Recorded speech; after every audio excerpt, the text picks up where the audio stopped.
Yeah. Welcome, everyone.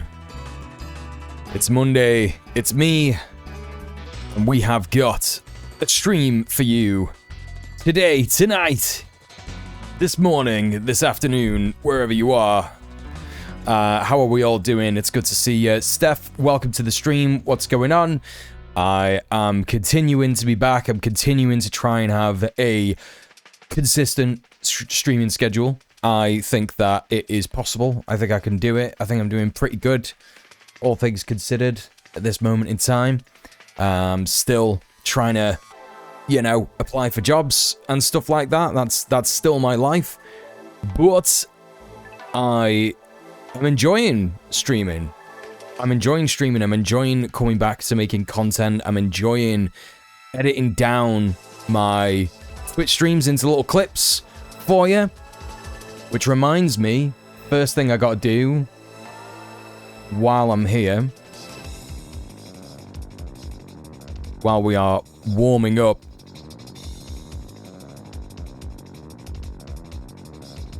is create a little pinned post. Shit, how do I do this?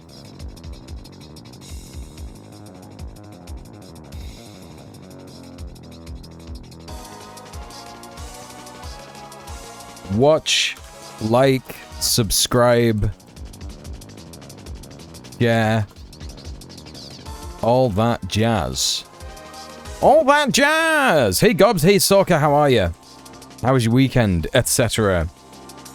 New video. New channel. That's right. Go check that out. Oh, do you not... I thought you could... Do you not pin chat messages, like, after they're posted? No, I guess you don't. Alright, well...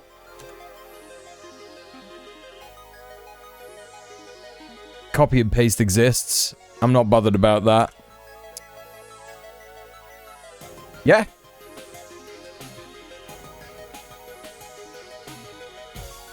Check out the pinned chat message, everybody. I have a new video, a new channel, where I'm going to be posting segments from the stream that I've edited down into digestible, enjoyable little chunks of content for you all to ingest. And that's great, isn't it? Good stuff.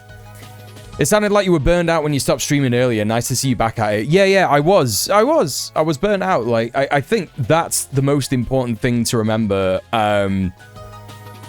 You can enjoy making content, you can make it a lot, and you can still enjoy it, I guess, after doing it a long time. But if you are getting to the point where you're stressed and you don't want to do it anymore, it's a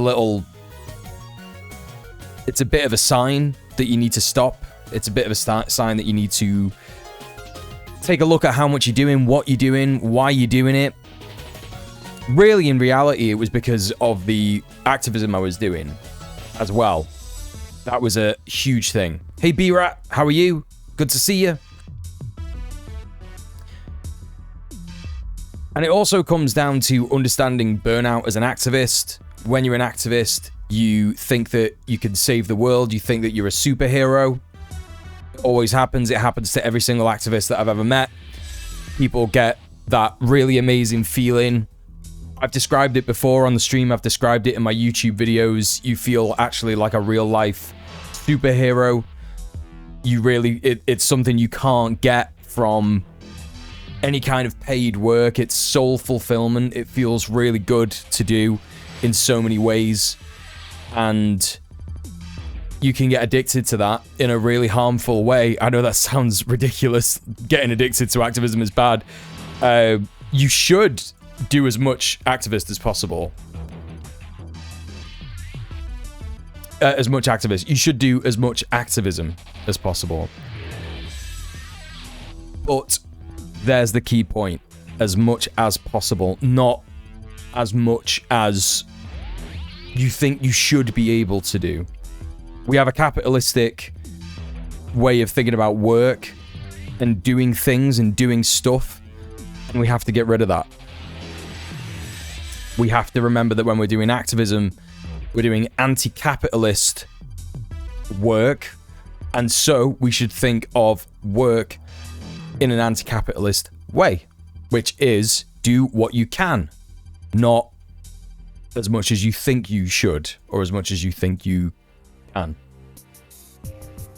Listen to your body. It's super important. Hello, Middle-earth Marxist. How are you? Welcome in. Activist euphoria. It's right. Move a mountain a millimeter. I think you can move it a mile and then it doesn't happen. Yeah, it's right. It's right. Hey, Fab Forward. Yeah, you're here in time. You are here in time.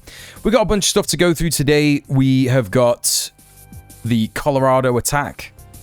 We have got some Zionist fascists on Twitter wishing death on a child.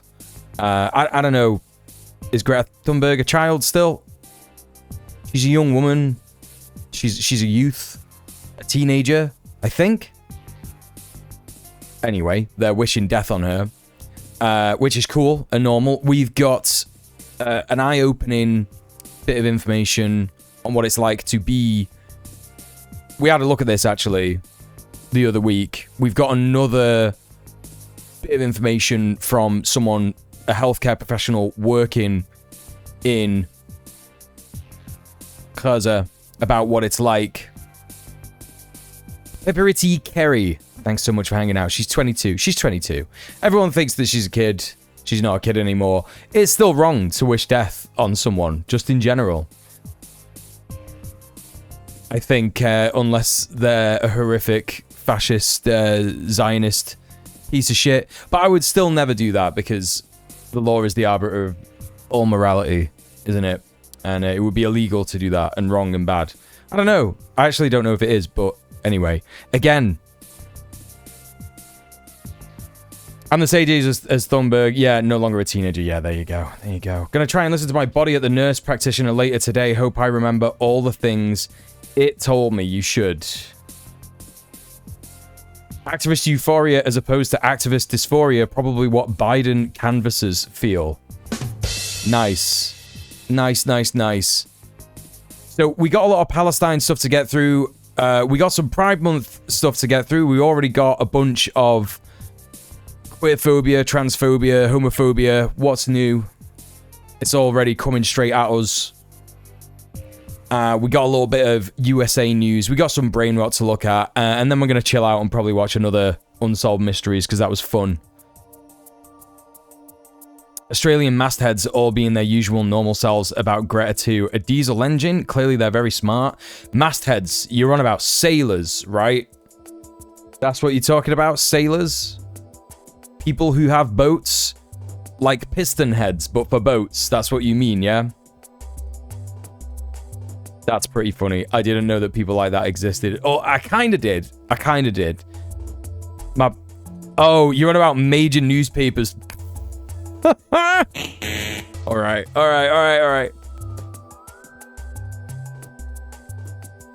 Well, you know, look, I mean, there are mastheads out there. There are people who like look at boats and think about boats in the same way as piston heads.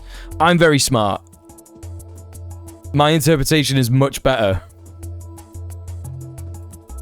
I see what you're saying, like diesel engine. They're not doing it as like a, I can't believe she's using a diesel engine. She should be using a petrol engine. They're saying, oh my God, she's using a diesel engine and that's antithetical to her environmentalist opinions. I was about to go off on fellow activists not putting actions into a wider context.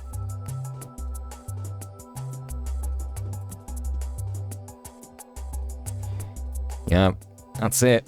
That's it.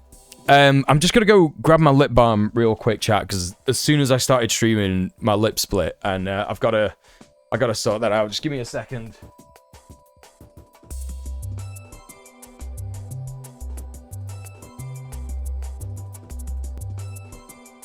Okay, I'm back.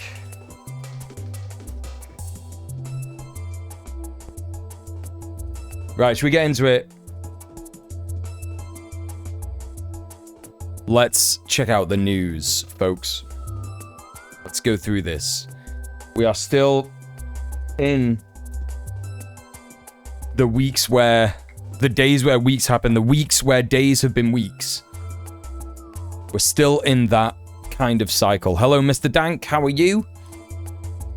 Let's start off with the Boulder, Colorado attack. This is something that's happened this week. It's a little concerning. It's a little worrying that this is not something that is going to help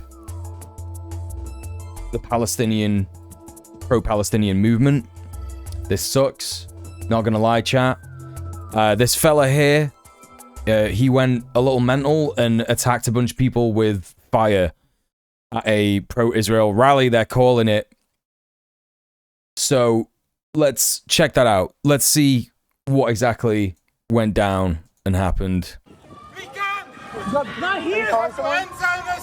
Sunday afternoon in the center of Boulder, Colorado, a man shirtless is seen carrying bottles of liquid, shouting, "End Zionist." Around him, people lie injured on the ground. Police say they were set on fire by an attacker using petrol bombs and a makeshift flamethrower. We can't do nothing. That's right, Steph. Video from the scene shows smoke in the air. Amidst the chaos, police make an arrest of a man lying on the ground. Florida man escaped containment. Victims of the attack had been taking part in a Run for Their Lives walk to raise awareness of hostages held in Gaza. This attack. Look, I'm not sat here saying these people... I'm not trying to take away from what's happened here. I think it's really important that we can walk and chew gum with many different topics. I do just want to take a second to denigrate the reporting here, raising awareness of the hostages in Gaza. Right?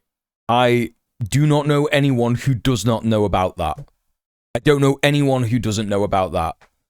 If that, I'm sorry, but if that is the purpose of your entire demonstration, it's pretty useless. What are you doing? This is like we're gonna raise awareness. Yeah, we're gonna raise awareness that you should vote. I don't know, like vote.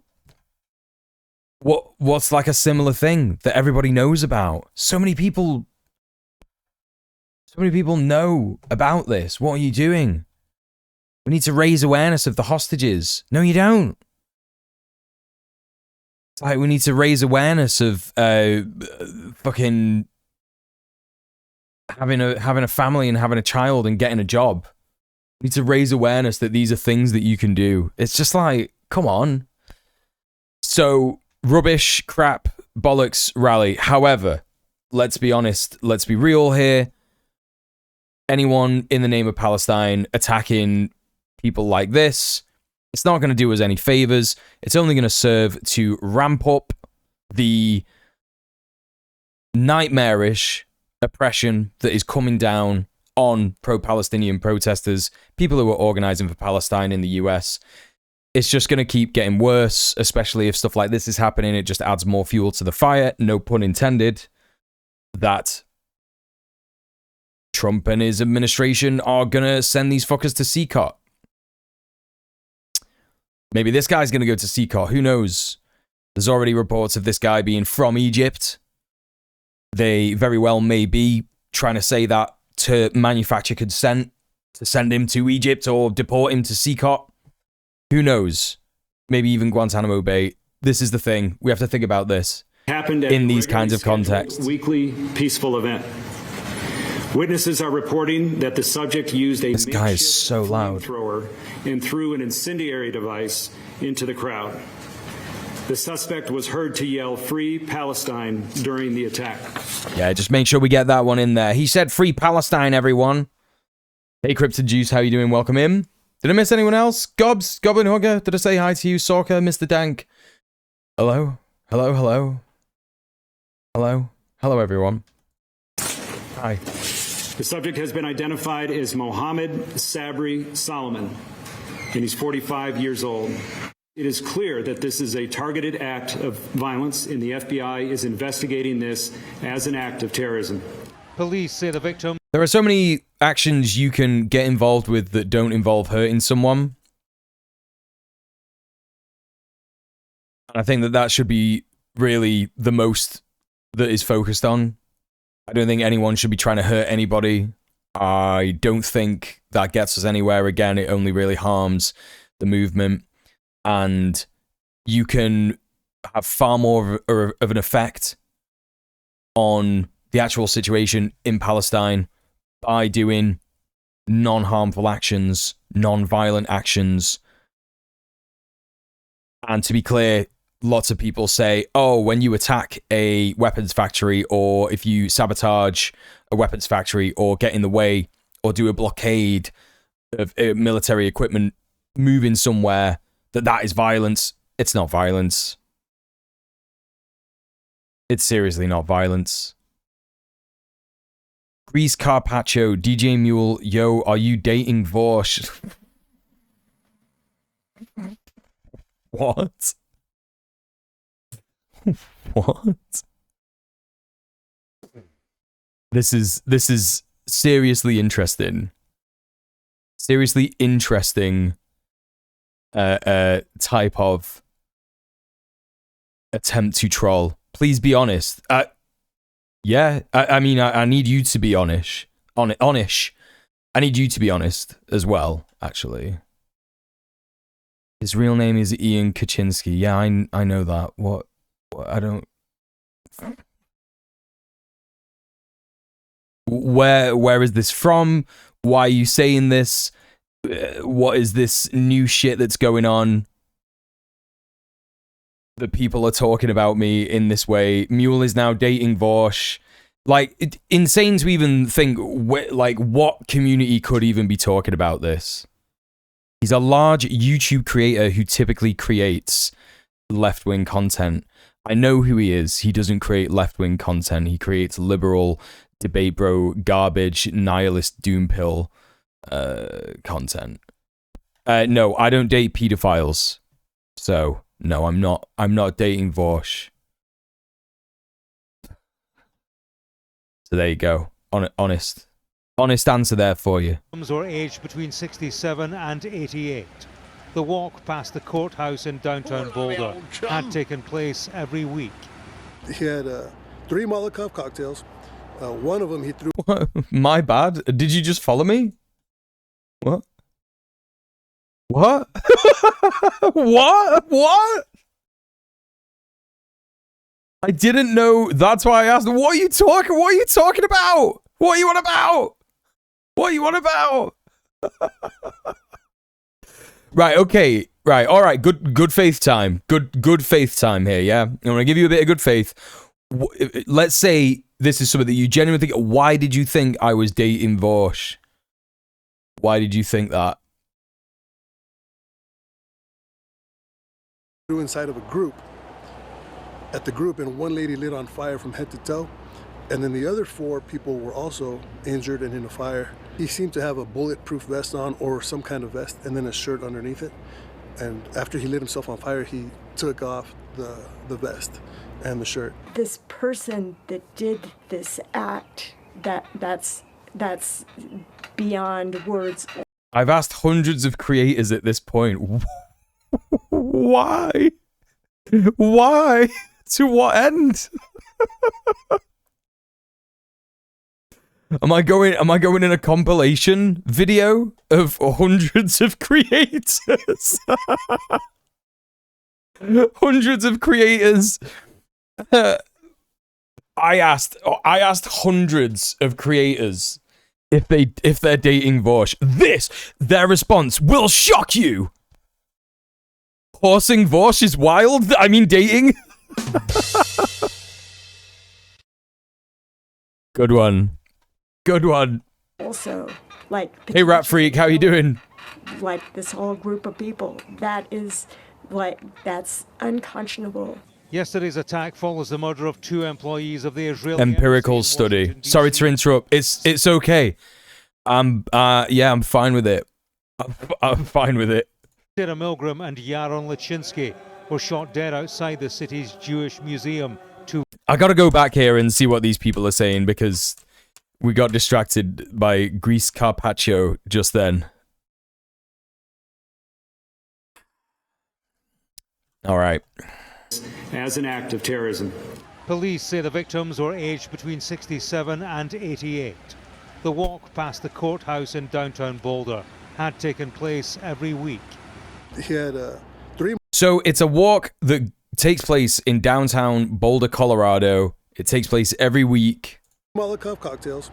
One of them he threw inside of a group. At the group, and one lady lit on fire from head to toe.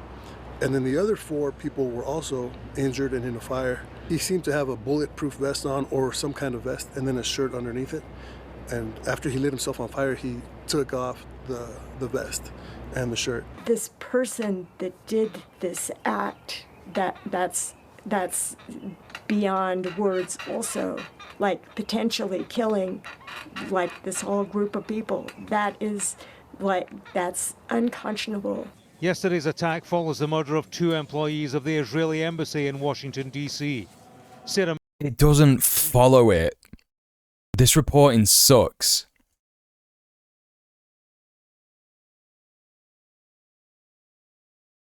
Beyond the level of it being ineffectual activism, it's a particularly brutal way to be violent. It is. It is.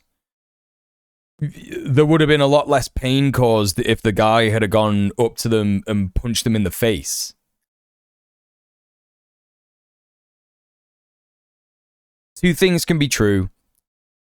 This could be an unconscionable attack that we could condemn very easily, not just because it's pretty evil, just in general, it's pretty evil, but also because it does nothing for Palestinians whatsoever. It does nothing for Palestinians whatsoever. I know that Zios at this point are making excuses for the most depraved, horrific acts of evil and genocide against the people that we've ever seen, and that is gross and unconscionable too. But again, you have to be ruthless with systems and as kind as possible as you can to people. I'm not saying you have to be super kind to Zionists. I'm not saying you have to be the friends, but at the very least, don't attack them. Don't hurt them. Don't harm them. The drones and bombs keep being shipped. This does nothing. Yeah. Hey, Beanie Gaby, how you doing? Happy Pride. Good to see you. So, this is bad stuff. This is pretty bad stuff. Milgram and Yaron Lachinsky were shot dead outside the city's Jewish museum 2 weeks ago. And again, it lets the media manufacture consent for this kind of horrific, desperate attempts to qualify what's going on when it comes to the persecution of pro-Palestinian activists. Following the Colorado attack, Israel's foreign minister has added to the voices of condemnation, speaking of his... I don't want to hear what the Israel foreign minister said about this. I'm not gonna lie, chat. I don't want to... I could do without that. I could do without that. Let's move on. This happened. It was bad. We condemn it unconditionally, unequivocally, horrific, and this is not the way that this movement should be going. It's just not. And seeing more of it happen is bad. Seeing more of it happen is bad.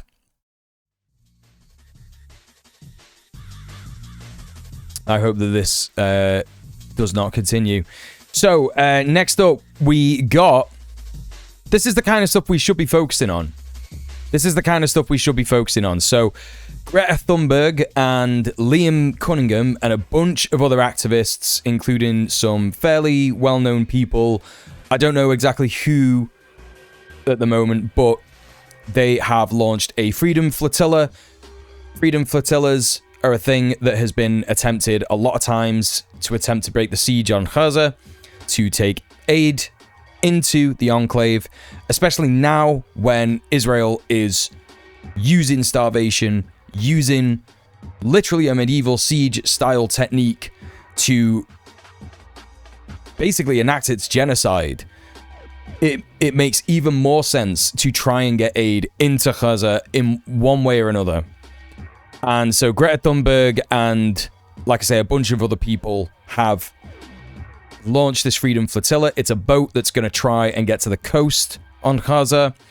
And of course, the first thing that happens as soon as this becomes popular news stuff, we've got people with the little Israeli hostage yellow ribbon thing, mad Zio supporters of Israel, saying things like, oh look, the little jihadi Greta Thunberg is trying to get into Gaza to show solidarity with Hamas. It would be so sad if something were to happen to her flotilla. Arsen Ostrovsky is quite clearly implying here that he would love it if this 22-year-old woman and everybody else on this ship got bombed by the IOF. That's what this guy is saying. Don't make any kind of arguments for these people. Isn't he a human rights lawyer? It's Arsen Ostrovsky? A pretty bad one if he is. Interesting that nobody condemns calls for violence like that one. Yeah, it's funny how Zios love to jump straight up when no one is making any calls for violence whatsoever against Israelis or Zionists. And straight away, as soon as an acceptable target is doing something fine, they're like, you know what? I hope she gets bombed. I hope she gets bombed, yo. Wouldn't that be funny? He's not the only person who is doing this. We've also got Lindsey Graham. United States Senator Lindsey Graham. Hope Greta and her friends can swim. This one is even more obvious. This one is even more honest. Hope Greta and her friends can swim. These people are hoping that everyone on board this ship dies. That's what they're hoping. That is what they're saying. Elected government official, by the way. Elected government official. Will Chamberlain here. Don't know who this is. Senior counsel at the Article 3 project and the IAP. Don't know who this is. The Israelis could do the funniest thing. Greta's on her way to Gaza. The Israelis could do the funniest thing. And to be clear, the last time the Freedom Flotilla tried to get into Gaza, they did bomb it. They did bomb it and try and shoot it. They targeted it. They sent bombs, etc. And these absolutely depraved scum, ghouls, fascists are like, damn, wouldn't it be funny if these people got killed? Murdering people is funny in this freak's eyes. Such a normal thing. Yeah, literally. Hey, Emmy, how you doing? Good to see you. Good to see you. I'd be curious to see the pictures APAC showed Lindsey Graham. What? What do you mean? What do you mean? Well, you know, chat, this is so blatant here. These people are so down for anyone who is remotely in support of Palestinians to be killed. As soon as you show support for Palestinians, you're an acceptable target. It's the way that fascism works. It's in the same way that if you're loud and proud about supporting trans people, for example, you will become an acceptable target as well. You won't get nearly as much flack as actual trans people, and you won't suffer in the same way as Palestinians if you stand up for Palestinians, but you become an acceptable target. And that is how fascism works. We looked at it literally last week when we did the Zionist or Nazi quote thing, and the Nazis used to say shit like this all the time. They used to say, if you stand up for a Jew, you're basically as bad as one. Literally all the time. This is how fascism works. And, you know, this is why we gotta stand up against it in any way we possibly can. In funnier news, here are some Zionists getting their shit handed to them. Not just a Zionist. This guy is apparently, This guy, Shuki Faraj, what a name. This guy is apparently an IOF veteran. Yeah? IOF veteran. He had an MMA fight with an Irish fella, Paddy McCurry, and this is what happened. Let's take a look at this footage, chat.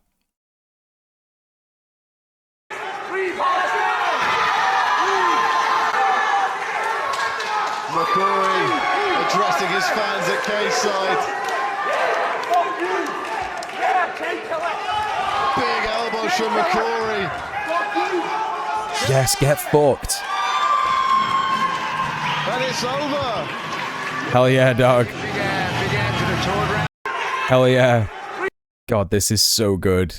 This is so fucking good. This is great, by the way. MMA is ultimately unfair to Krav Maga guys. Their best techniques, such as starvation, US military aid, and airstrikes are illegal.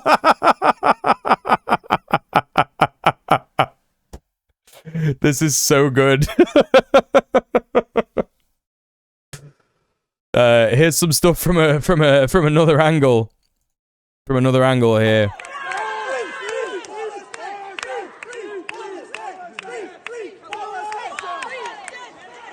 Yeah, man. Yeah, man. This guy is just like used to like shooting babies with a fucking heavy, massive sniper rifle from afar, from behind like a completely well-defended Iron Dome defense system. And he gets in the ring with an Irish guy. Bro, you are asking for trouble. You are just asking for trouble, dude. Completely nonsense. Now, I know that we've just been talking about don't assault people going to protests and stuff like that, but this, you know, this is an interesting thing that happened. So this guy has a no ceasefire. This is the fucking you get. A nuke Gaza now sign. Right? Now, again, I don't condone this, chat. I think that this is naughty behavior. But let's watch this video. See what happens.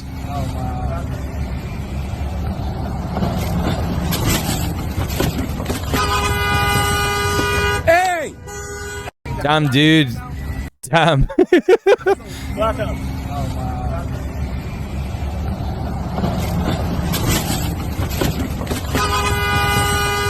Hey! Damn, dude, I would never. No, I mean, this guy, he did, like, you know, this guy was just filming him. You don't need to grab the phone out of the guy's hand. Like, he literally grabbed his phone out of his hand, you know? Come on, man. Oh no, his sign fell down and so did he. Oh no, so sad. Yeah, it was self-defense. Yeah, I agree. Looks like it at least helped him up afterwards, yeah. Nah, he did initiate, he did. And also, like, he didn't set him on fire or shoot him or anything, you know. Come on, man. Like, what can you expect? I mean, again, like, look at what is on these placards. No ceasefire, this is the fucking you get. This is scum shit. This is depraved, horrific. The man with the sign is not used to confrontation. I think he's just so racist that this guy, who's obviously like a person of color, coming up to him, he was like, cool, this is my chance to finally be racist. And he was just getting so mad by this guy existing and filming him. He was like, yeah, now's the time to turn the racism dial right up to 11 and just like steal this guy's phone. And he got his ass handed to him. That's kind of how it goes. Got a post here from Ion Palestine. I can't get the translation here. Thanks. Oh, here we go. British doctor Victoria Rose described the injuries she witnessed as the worst in her entire medical career, noting that the scene at NASA Medical Complex is catastrophic by all measures, with large numbers of critically wounded patients arriving after being shot while at the aid distribution center in Rafah. So this is more information about the NASA hospital that we saw last week. We saw people reporting on this last week. Let's see what Victoria Rose has got to say. So it's Sunday, it's the 1st of June. It's about 10:30, 11 in the morning. I'm in the emergency department at the NASA complex. We've had a shooting at the GHF Aid Distribution Center near Rafah. Again, this is another shooting. Another shooting. This isn't like the same shooting that happened last week when we reported on it. It's another one. A next one. A lot of the injured people... Can I show this? Can I show that? ...field hospitals. We think to ICRC, but we have had an extortionate amount of people come through the door. At the moment, the locals are quoting anything from 200 to possibly 100 injured people. These are all gunshot wounds, and as you can see behind me, we've got all the bays are full and they're all gunshot wounds. It's absolute carnage here, and there are even more people in the main emergency department. If you come through. Hey Harper Laptop, how you doing?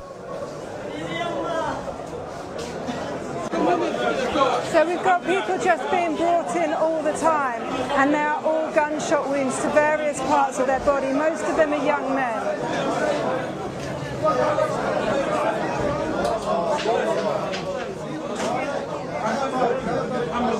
And chat, I wouldn't normally comment on people's bodies in this way, but like, look how hungry these fuckers are. Like, these guys are so skinny, every single one.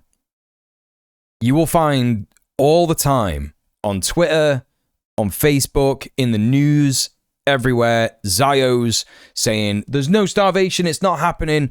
Oh, look at all these different restaurant owners. They keep posting on their social media accounts at how great their restaurants are doing and stuff like that. Fuck all that. What are you talking about? Look at what we're seeing. Look at these people. It's absolute chaos. It's probably the starving people getting shot when they try and access food. Not just the people coming in who are wounded. The medical staff. The medical staff. That guy that we saw the other week, he said he lost 8 kilos. Johnny, thanks for the 64 months. Hello. Fucking devastating. Israel is still getting away with this bullshit. Yeah, that's right, my friend. Yeah, thank you so much for the sub. Welcome in. How are you doing, buddy? This is really upsetting because this is a shooting at an aid distribution site where the people of Gaza have been asked to come to access food, and then this happens to them. And all the same actors on Twitter, social media, wherever, are just going to be saying the same thing that they've been saying for ages. Oh, this is Pallywood, it's all fake, it isn't real. And it's like, sorry man, but there's just so many different corroborating sources that are showing us this stuff that you simply can't give us this lie anymore. It doesn't work. It just doesn't work. We're all seeing it. We all know what's going on. Horrific business. Yeah, no one should recognize Israel as a legitimate nation. It's not. It's a Zionist project. Now, some of you will remember on Friday I was watching some cool UFO mystery stuff. Well, we were watching it together, weren't we? We had a fun time watching that content, and we were rudely interrupted by Tom York's horrific Zionist apologist, both siding a genocide, wet lettuce, sack of shit statement that people have asked him for the last 2 years, 20 months into a genocide, say something, and apparently he just references one person who screamed it at a show, and he was like, oh, my mental health, meh. Scum shit, what a prick, yeah. Let's take a look at some other more based artists saying some stuff out here. We got Eddie Vedder of Pearl Jam on Israel here. I swear to fucking God, there's some people out there who are looking for a reason to kill. They're looking for a reason to go across borders and take over land that doesn't belong to them, and they should get the fuck out, mind their own fucking business.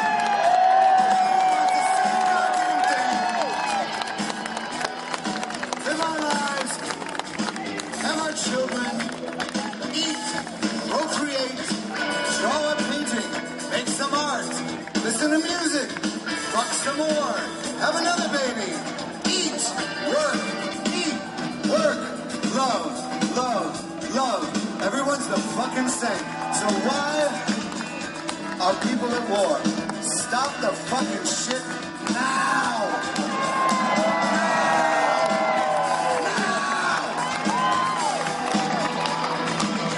We don't want to give them our money. They don't get our taxes to drop bombs on children. Hell yeah. Hell yeah, dog. I've always loved Pearl Jam. Yeah, it's good. It's good that, you know, a band that I loved when I was a kid is still pretty based. So, yeah, that's pretty good. Let's also hear from Roger Waters here. Here he is talking to Abby Martin. Abby Martin, who has constantly called out Israel's genocidal apartheid behavior over the course of her career. Here she is in an interview with Roger Waters from Pink Floyd, talking specifically about Tom York. Now, I know that people love to be like, Roger Waters, he's an old wacko, he's a kook, you shouldn't listen to him. Listen, man, if you do as much LSD as this guy, you're gonna be a bit weird. Yeah. If you break on through to the other side as much as this guy, you're gonna have a funny way of acting and shit. So I don't care what people say about Roger Waters. You know, he's pretty based as far as I'm concerned. I haven't really heard him say anything gross about any minority or marginalized person. But let's hear his take on Tom York. A few years ago, when I wrote to Tom York and made the case for observing the picket line and observing the cultural boycott and not going, when they were going to go a few years ago to go and play, which they did, and they went and played in television. Mm-hmm. And he sent me back a slightly snide kind of answer, you know, trying to be funny and clever and whatever. He's talking about Tom York, just to clarify. So I wrote a reply, but I showed it to somebody who knows it. And they said, don't send that. That'll go way over his head. And also, it'll upset him because you're suggesting that it might be the wrong thing to do to cross the picket line and that he's wrong and you're right about something. And there's no way. You need to put on kid gloves and blah, blah, blah, blah. So I did. I wrote him a sort of email that went, I'm sorry if you thought I was being confrontational and blah, blah, blah, blah, blah. Right. And he wrote back and he said, normally people on the other side of an argument at least have the decency or the grace or the something to have a conversation. So then what do you think is happening? So Roger Waters got advice from his friends who know Tom York, who said you should water down this response and make it a little less, I don't know, on the nose. And he did. And Tom York was still like, on the other side of an argument, people normally try and have a little conversation about it. I wrote him back and I said, Tom, we the people in BDS would love to have been trying to have a conversation with you for months. And so have I. And we would love to have a conversation at some time. So when you say that they won't have a conversation, that they just throw shit at you from far away, that is not true. It's a porky pie, my son. People have been trying to talk to you. Fucking Pink Floyd ass insult. It is a porky pie, my son. And you will not speak to any of it. Anyway, the exchange goes on quite a long time. Yeah. But it just why did it end? That the guy's a complete prick. And he is, obviously. But I think he's damaged. He's very damaged, you know. He's obviously very, very deeply insecure. He's obviously thinks he's very bright, but he's not. So he can't listen to the voice of it. So he can't actually have a conversation. That's why he then did an interview with Rolling Stone where he accused me and Ken Loach, the great British film director, and Brian Eno of being cowards. It's incredible, isn't it, that the response of someone who has, and I don't know actually what Radiohead's sort of background is I'm not sure. Like, everyone always thinks that when someone's from Oxford, it means that they're posh. It's not true. Oxford has a massive wealth disparity in terms of the students who go to the university, and even some of the students who go to the university are working class. I wouldn't say that everyone who goes to Oxford is upper class or you know, middle class or anything like that. There's lots of working class people who get those opportunities. Definitely less so than the other classes, but you know what I'm trying to say. But Oxford itself has, you know, lots of working class people who live there. I would never denigrate anyone for being from Oxford particularly. And I would like to give Radiohead, like, the benefit of the doubt that they are not just from Oxford as in they went to university there. Like, they are from Oxford as in originally. Oh, they could be middle class. I don't know. All I know is that they have been praised a lot for making very interesting, good, boundary-breaking, avant-garde music. Great, that's good stuff. It's good for the arts, etc. Especially when it's like a rock band, an indie band, and it's a little more accessible to the working class. But there just kind of comes a point where that stuff just doesn't really matter anymore if you're not going to understand the politics of the world and how that interacts with music in it. You know? Tom York thinks he's really clever and has based his entire ego on the people who think OK Computer is the best album of all time. Got a really big head about it. Now and now thinks that he is right about everything, even when people are actively showing him how he's wrong. Yeah, I couldn't have said it better myself. It doesn't mean anything if you've made a great album.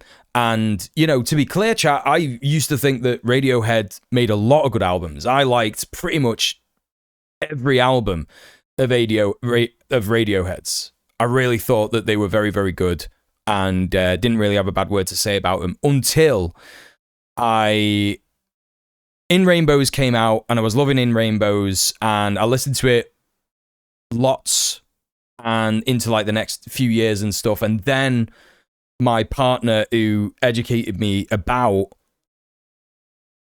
Palestine and apartheid and Israel and all that stuff, she said to me, yeah, Radiohead suck. And I went, what? And she told me all about it. I was devastated, and I didn't want to believe it for a long time, and I kept listening to Radiohead.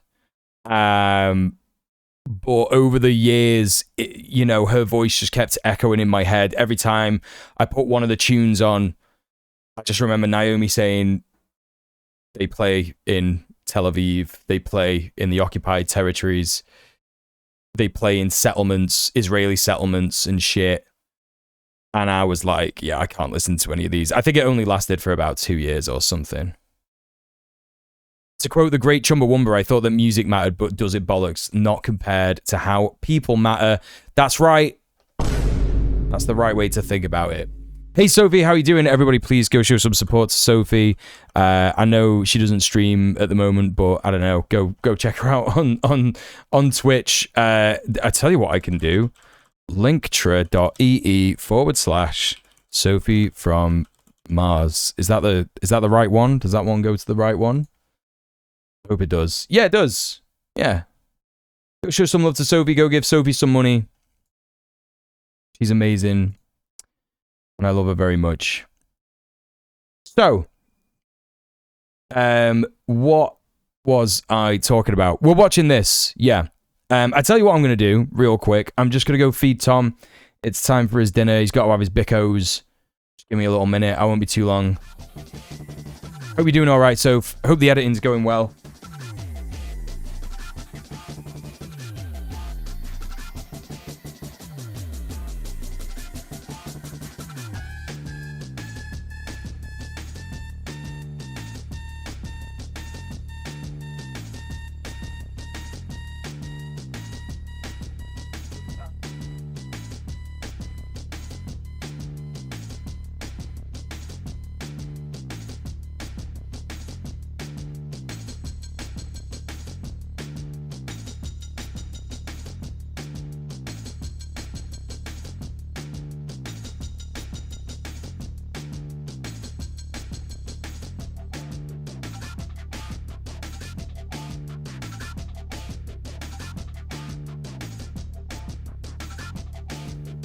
Oh!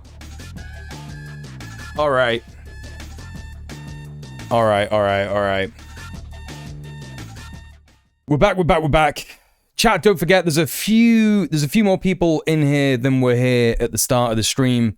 So I'm going to use this opportunity to shout out my new video. Please check out the pinned chat message at the top of the chat. It's my new YouTube channel, new video. I'm going to be doing edited segments of the stream, you know, like some streamers do. It's just more content in it. It's more content. So subscribe to that channel if you want to get a bit more content. Please like, share, watch, comment on all that engagement stuff on the new video, please. That would very much help me out. And yeah, it just means more content more often, doesn't it? And that's what you all like, isn't it? You all like content. You're just like me. Content from the content trough. I can't wait for the content trough to be filled up with the slop that I love. I'm always thinking that, and I've got more slop for you. I've got more slop in the content mill for you, chat. So there you go. Right, let's carry on with this. For what? I don't know. You'd have to look at. So let's go back here. This is after Abby Martin was like, what came of this interaction that you had with Tom York? And Roger Waters was like, he's a complete prick. And Ken Loach, the great British film director, and Brian Eno of being cowards. For what? I don't know. You'll have to look at the exchange. Okay, now you have to send it to me. It says BDS, and anybody who has anything to do with BDS is cowardly and shameful. Oh, okay. See, this is amazing. I love when people twist and invert reality, because Johnny Greenwood, he's married to an Israeli artist. Yeah. Johnny Greenwood performed in Tel Aviv this year. You mentioned 2016 Radiohead performed. Johnny Greenwood issued this frankly bizarre statement back in June where he said it's unprogressive actually to support BDS to actually It's happening, chat.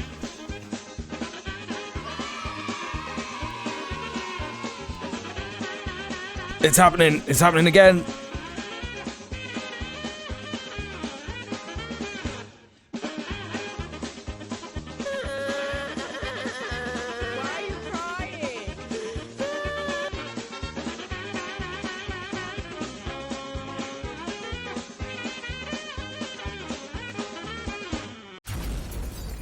Fuck the police. Cat Girl Steph with the 1312. Thank you so much for the 1312. Thank you for subbing off Twitch. Thank you for supporting the stream. Chat, don't forget, it's a new month. I need more money. I need money. Money me now. I'm unemployed. I got no money. I'm in debt. It would be great to get money for doing a job that I like to do, which is here right now for you. You can do that via the sub off Twitch command in the chat, or you could go to my Patreon and subscribe. And I would really appreciate paid subscriptions to my Patreon, because that means that I have like a good idea of how much money I'm going to earn each month, and it's less stressful each month, etc., etc. Yeah. Thank you so much for supporting. I've been streaming for an hour. If you've enjoyed it, if you've laughed, if you've had a good time, if you've felt like your biases have been confirmed, etc. But you know, we're confirming biases that we know to be true, so that's the difference. Yeah. Anyway, bias confirming machine go. What else was I going to say? It's cowardice to be against a genocide. Yeah, it's really good stuff. That's what Tom York said.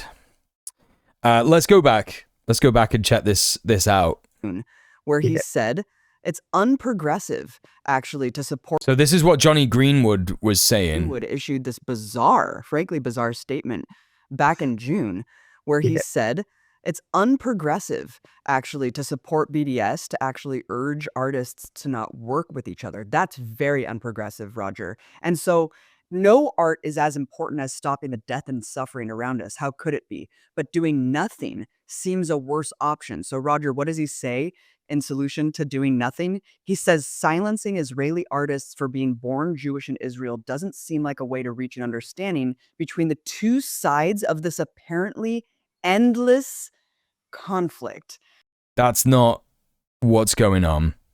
No one is saying that. What people are saying, like, again, it's this perceived way of thinking that when people say don't support music made by Zionists, they think that they're saying don't support people who were born in Israel. You could be born in Israel and you could go, damn, this shit sucks. I am out of here, right? Which I know some people have done. I'm not going to serve in the IOF. I'm getting out. I'm out. And it happens. You could do that and you could become an anti-Zionist Jew, or whatever. You might be living in Israel as an Israeli. You might not be Jewish. You might be Christian, whatever. You could then completely repent any kind of participation you had in the settler colonial project. You can't help where you're born. That's absolutely true.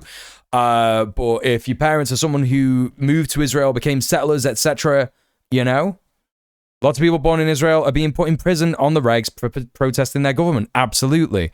The minority of people in Israel who are being like, damn, this genocide sucks and I don't think we should be a settler colonial state, are constantly not just put in prison, but attacked in the street, harassed.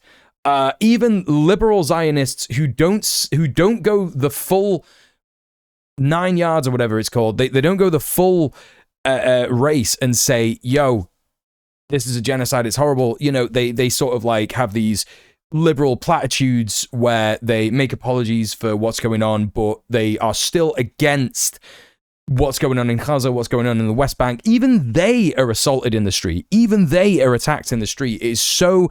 The Israeli government makes it impossible for anyone to even remotely be against what they do. And not just the Israeli government, but Israeli society as well. Yeah, well, it's bullshit, isn't it? It's complete bullshit. I don't know shit about American football, sorry. There is no argument to be made. There is the oppressed and the oppressor. The oppressed are the indigenous people of Palestine. The oppressor are the settler colonial visitors from North America and North Europe. That's one thing, okay? He's right. The oppressors are murdering all the oppressed people so they can steal their furniture and their houses and their olive trees and their hills and their streams and their water and their land and their birthright. There is nothing difficult to understand. It is not a conflict. It is a genocide, Tom and Johnny, and you are supporting it. We must ban Israel from all international soccer at club level and international level. We must ban them from Eurovision. They should never have been in Eurovision anyway. Israel isn't in Europe. What is all that about? That's complete nonsense. But Israel must be banned. He's popping off. It has to be sent to Coventry. It is a rogue state, and it is a murderous, genocidal rogue state. This is nothing against Jews. I've got nothing against Judaism. I have nothing against Jewish people at all. I'm talking about the genocidal rogue state of Israel. He is right. And, Roger Waters has been popping off about this for decades. He is right. And it just needs to be said. The reason he's so mad is because we're all so mad. It's the same reason that we're all so mad that this is still going on. And it is escalated now to the point of full-blown, everybody can see it with their own eyes, constant killing, constant massacres. We're seeing it all the time, and someone's got to give. That's what's so particularly egregious and offensive, I think, to anyone with a brain, Roger, to be told that it's actually unprogressive to support the cultural boycott of Israel, and that we're the idiots, right? We're the cowards, because what's really progressive and brave is just acting like, yeah, we could just work with Israelis and just pretend like, oh, this is just a seemingly endless conflict. Oh, they'll be fighting forever. But we should just join up, kumbaya, and let's all just hold hands and pretend like there's not an ethnic cleansing campaign. Let's pretend that Zionism is not fundamentally a genocidal ideology. And next year, Johnny Greenwood, you and your Israeli wife can go and buy a seaside apartment in Gaza and live with the other settlers there. And good luck getting to sleep, you. What did he call him? Did he say you fucking moron?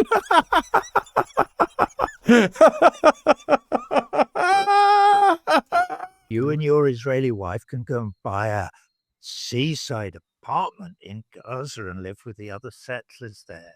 And good luck getting to sleep, you.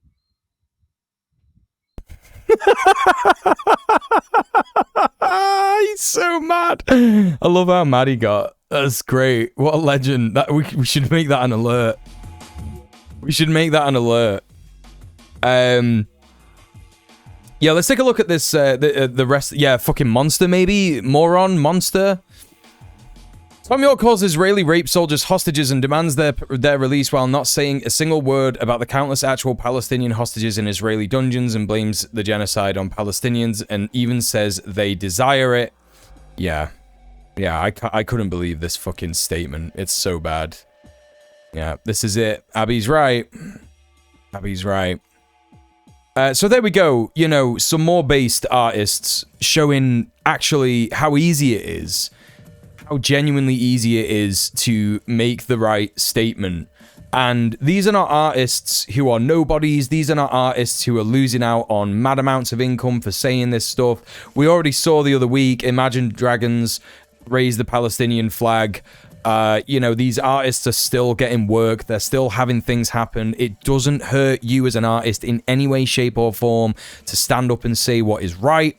Yeah, you'll get pushback. Yeah, you might lose some shows. Yeah, you might lose some work. But overall, you're doing the right thing. And most of the work that you get will not change. Not at this stage. Anyway, not at this stage. I find it really...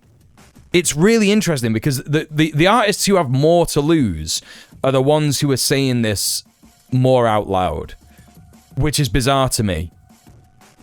It's kind of like Tom York has consistently got more and more record deals, millions of albums sold worldwide, sellout shows everywhere, maximizing his income by playing in horrific genocidal countries, etc.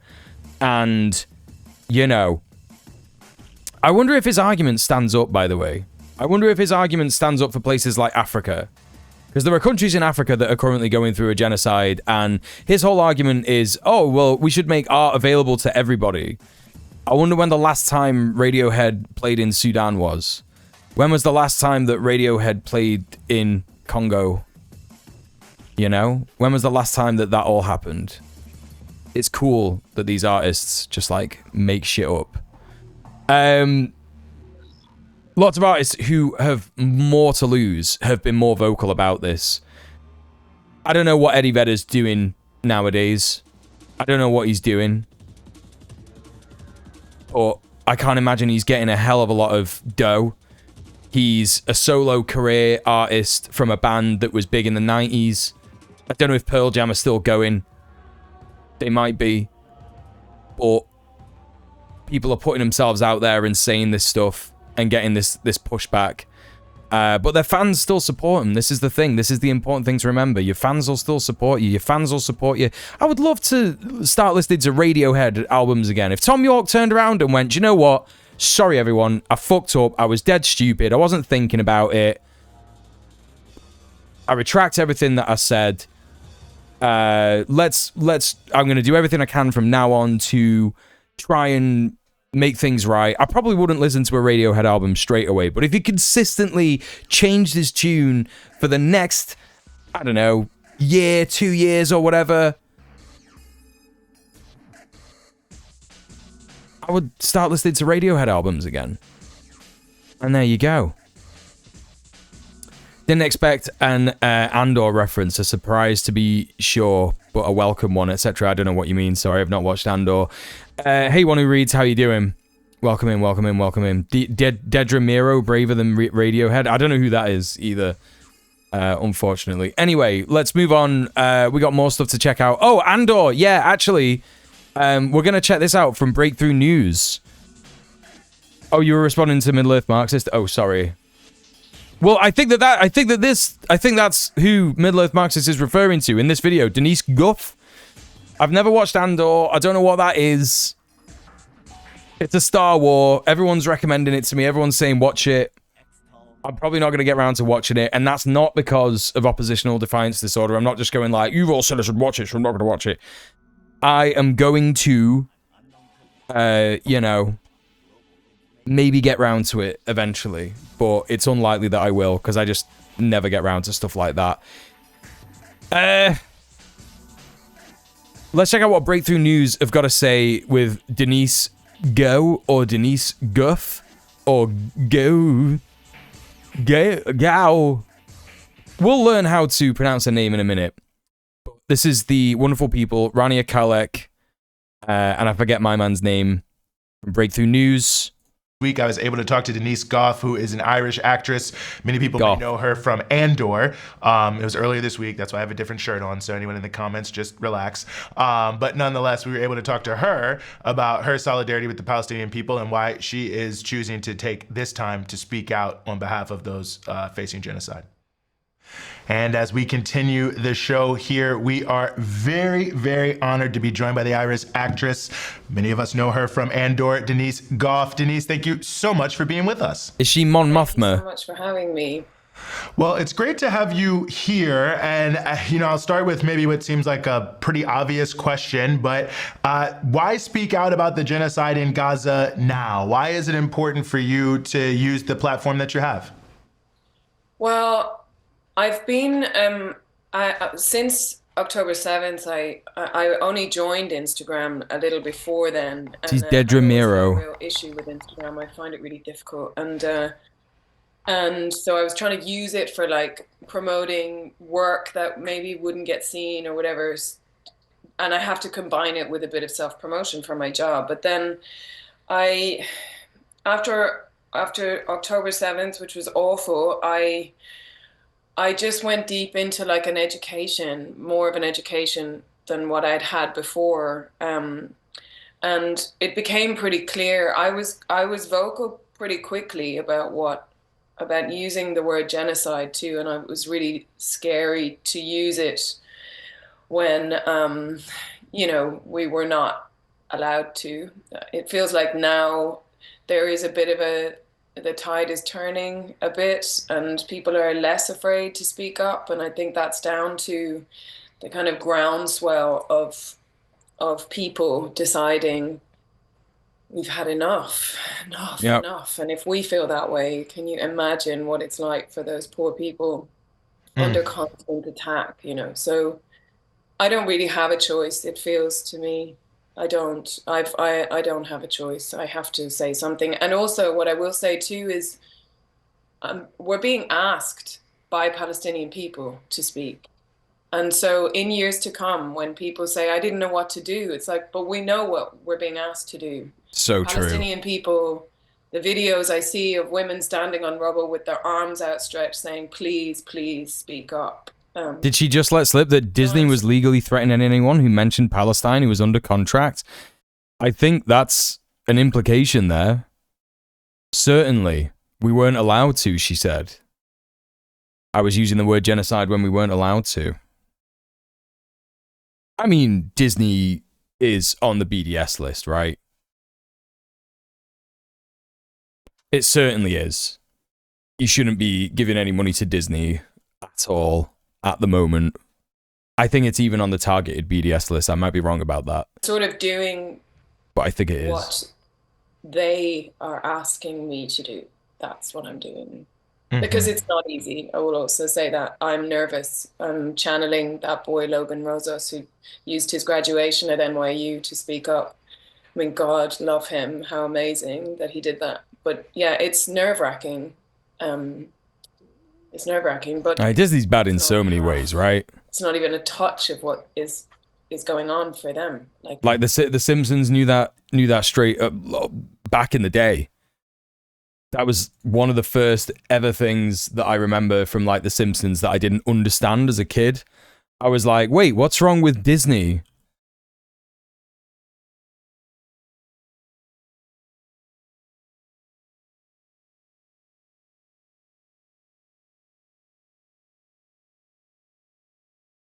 I didn't understand the Fox stuff either, but obviously I get that now. How do I get this? How do I get like a good clip? Simpsons negative Disney references. The 20 times The Simpsons made fun of Disney.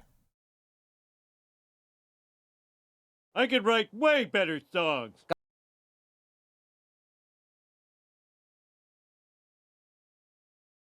I don't want to see any of the new seasons. Chat, why is The Simpsons gotten so weird in the last 10 years?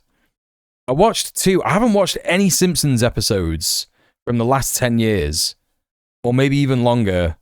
I think the last ever Simpsons thing that I ever watched was the Simpsons movie, and for some reason, I don't know why anyone doesn't talk about this, but like, they've got, like, there was like a Bart penis. They were like, we're gonna show this miner's penis. Have you seen the horrific one that Elon Musk paid for? No. Well, I've also seen, like, there's just, like, a lot more, like, pedo shit in The Simpsons. Ever since the Simpsons movie, I guess. Yeah, what was the Bart penis bit about? It was so weird. It was so weird. I, like, saw a clip come up on YouTube Shorts today, and, like, it's, like, where Milhouse kisses Homer by mistake, and it's like, what is happening? Why has this happened? And then there's like another bit where Bart is hanging out with Jimbo's girlfriend or something, or it's not Jimbo's girlfriend, it's like an older girl. She like shows like her boobs to Bart. I'm like, what is going on? Why is all this pedo shit in The Simpsons? It sucks. The Simpsons was owned by arch Disney hater Rupert Murdoch at the time. They weren't wrong, but the boss was also very happy, yeah. Mostly AI generated now. Disney, Nestle, Coca-Cola, even before October 7th, it's good companies to boycott in general for a myriad of reasons. Yeah, defo. Also, yeah, like, Coca-Cola's not even that good. Anyway, this looks like a kind of older one. Go ahead, but don't use A flat or G natural. Those notes are owned by Disney. Oh. That's A flat. Oh. That's better. Welcome to Watch Mojo, and today we're counting down our picks. Welcome to Watch Mojo. The Simpsons made fun of Disney. Wait, didn't Watch Mojo do something gross recently? Mule drinks the Dew? No, I don't. Isn't Mountain Dew owned by Coca-Cola? Listen, here's what I drink: Iron Brew and Rubicon. Those are the fizzy drinks that I like, and also Jarritos or whatever. Oh, it's owned by Pepsi. Right. Gotcha. Disney. We're gonna start a new life under the sea. I don't drink Bovril. For this list, we're looking at moments where Springfield took aim at the Magic Kingdom, whether it was before or after the Simpsons joined the Mickey Mouse Club. Which Simpsons satire did you find the most savage? Let us know in the comments. Number 20, Frozen Couch Gag. Nah, I'm not watching this new one. Fuck off. Homer Meets Genie, that's a new one. Shady and the Vamp? Wait, what? I don't remember this one. Number 18, Shady and the Vamp. Oh, God. Why did they do all this? When you need her.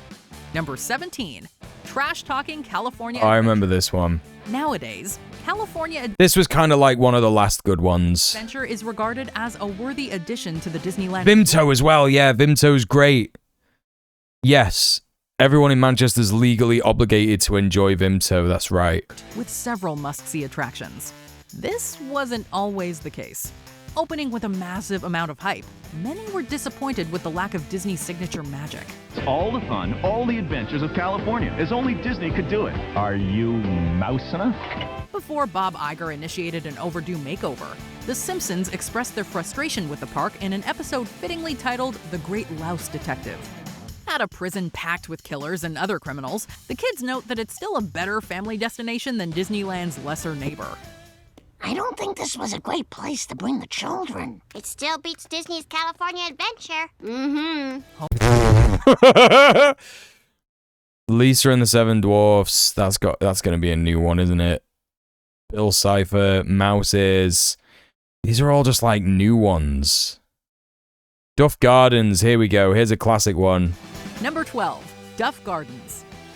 Although the name is a play on Busch Gardens, Duff Gardens takes just as many shots at Disneyland. In addition to the 7 Duffs and Beer Hall of Presidents, the park's main attraction is the Little Land. You got Vimto upstairs. Sending up It's a Small World. Fuck yeah. Song you'll find either incredibly catchy or annoying. The boat ride unites all the cultures of the world in their mutual love of... My tattoos from this episode. Duff beer for you. I'll have a Duff. You'll have one too. It's hilarious. Nobody questions the alcoholic branding of this supposed family-friendly park. The kids might not... Yeah, this is the I Am the Lizard Queen one. She drinks the water. What was already a surreal ride becomes even It just makes me want to watch Simpsons now. I just want to watch that episode. sending the Lizard Queen running into the Main Street Electrical Parade. Oh, yeah. I can see the music. She's just like me for real. Underwater Wonderland. The same year The Simpsons made its debut as a series, Disney kicked off an animation renaissance with The Little Mermaid. Listen to me. The human world, it's a mess. Oh, I'm gonna get fucking copyright struck for this shit. Both projects would change the medium forever. They ultimately merged 5 years later when Homer finds himself in hot water. That was me on Saturday when Mule texted me, it's happening. Right, no, to be clear, I didn't text you saying it's happening. I put it in the Red Planet admin chat. Proposes that his family move away under the sea. And I am sorry, I did know that you were gonna be in a state that you did not quite. You weren't gonna quite be able to receive that message in any form. In any place where we are mutually active. I did know that might have been like a bit of a confusing thing to say. I was like, nah, it won't freak her out. It won't freak her out. It won't. She'll be fine. Under the sea, there'll be no accusation. To be clear, like, I just want to make it like, for all of my friends, yeah, for everyone that I love and care about, and even chatters, yeah, not saying that I don't love and care for chatters, but just everyone, right? If the 3-minute warning happens, yeah, and there's, you know, nuclear bombs coming from the sky, I'm not going to be posted in Discord. I'm not going to be doing that. I'm sorry. I'm going to be, like, as fast as I can going to be with my loved ones. That's what I'm doing. That's what I will be doing. So, you know, just so you know, yeah, I won't hit the go live button. I'm not going to post on a thing. I'm going to grab my cat, put him in his little bag, jump on my bike, get to my partner's house, say goodbye, and, you know, try and go and see my mum as well, because those are the closest people to me. Yeah. So, you know, there's no way that I will be in the Discord chat going, it's happening. Don't worry. Don't worry. Just friendly crustaceans under the sea. Homer envisions an underwater wonderland where the media can't get to him and there are plenty of sea friends to eat. Singing a joyous song while stuffing his face, Homer leaves a trail of aquatic skeletons behind. It was also dead funny. I think Mule has powers because I looked at my phone and it was face. Thanks for the follow. It was also dead funny because I think Mule has powers because I looked at my phone. It was a face down on silent. It was giving me a wiggly little wink and I picked it up and that was the notification. It's true, yeah. It's true. Could we at least get a ski? I will be not posting on any social media whatsoever. If there's any kind of afterlife, I will hate myself so much for my last moments in this body, on this plane of existence, posting, right? Even better, if reincarnation is real, I will be reincarnated as a slug. I will be reincarnated as a slug. I will be unable to live in my own body as a slug. I will hate being a slug so much, I will dive right into the mouth of the nearest frog if posting was the thing I did in my previous life. And then I won't even be able to do anything, because I'm not even going to get any good karma by doing that. So I'll stay as a slug forever, and that'll suck. Anyway. Let's carry on. Leave it to Marge to burst Homer's bubble. Someone would live stream the apocalypse, though, wouldn't they? They would. Not with that attitude. Homer has seen The Little Mermaid one too many times. That is, until he records over it. Number 10. The 20th Century Fox acquisition. Thanks, Middle-earth The Marxist. title of this season 10 episode, When You Dish Upon a Star, is an obvious take on the Disney anthem When You Wish Upon a Star. While the episode has nothing to do with Pinocchio, it did predict that the stars would one day align for Disney to purchase the show's parent company, That's so funny. Fox. Simpsons predicted it. It's noted that 20th Century Fox is a division of Walt Disney Company. At the time, this was presumably poking fun at Disney's recent acquisitions of the ABC and ESPN networks. Something the universe told me on Saturday was you definitely come back as every bug you squish in life before you get to go another go as a person. Yeah.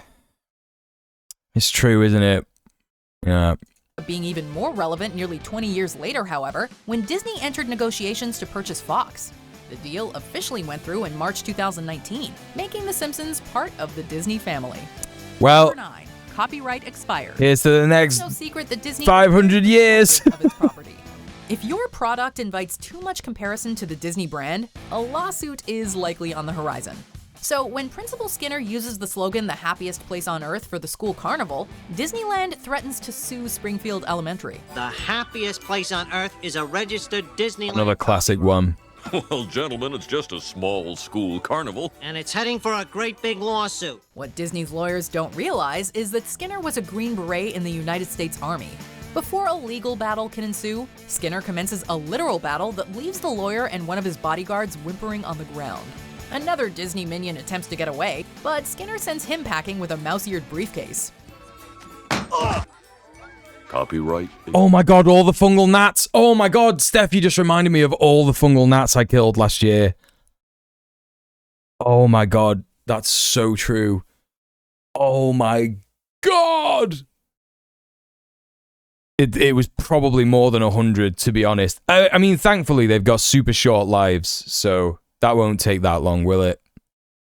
That'll probably be a day, so not bothered about that. Although time probably changes how you perceive reality when you come back as an insect, right? Yeah.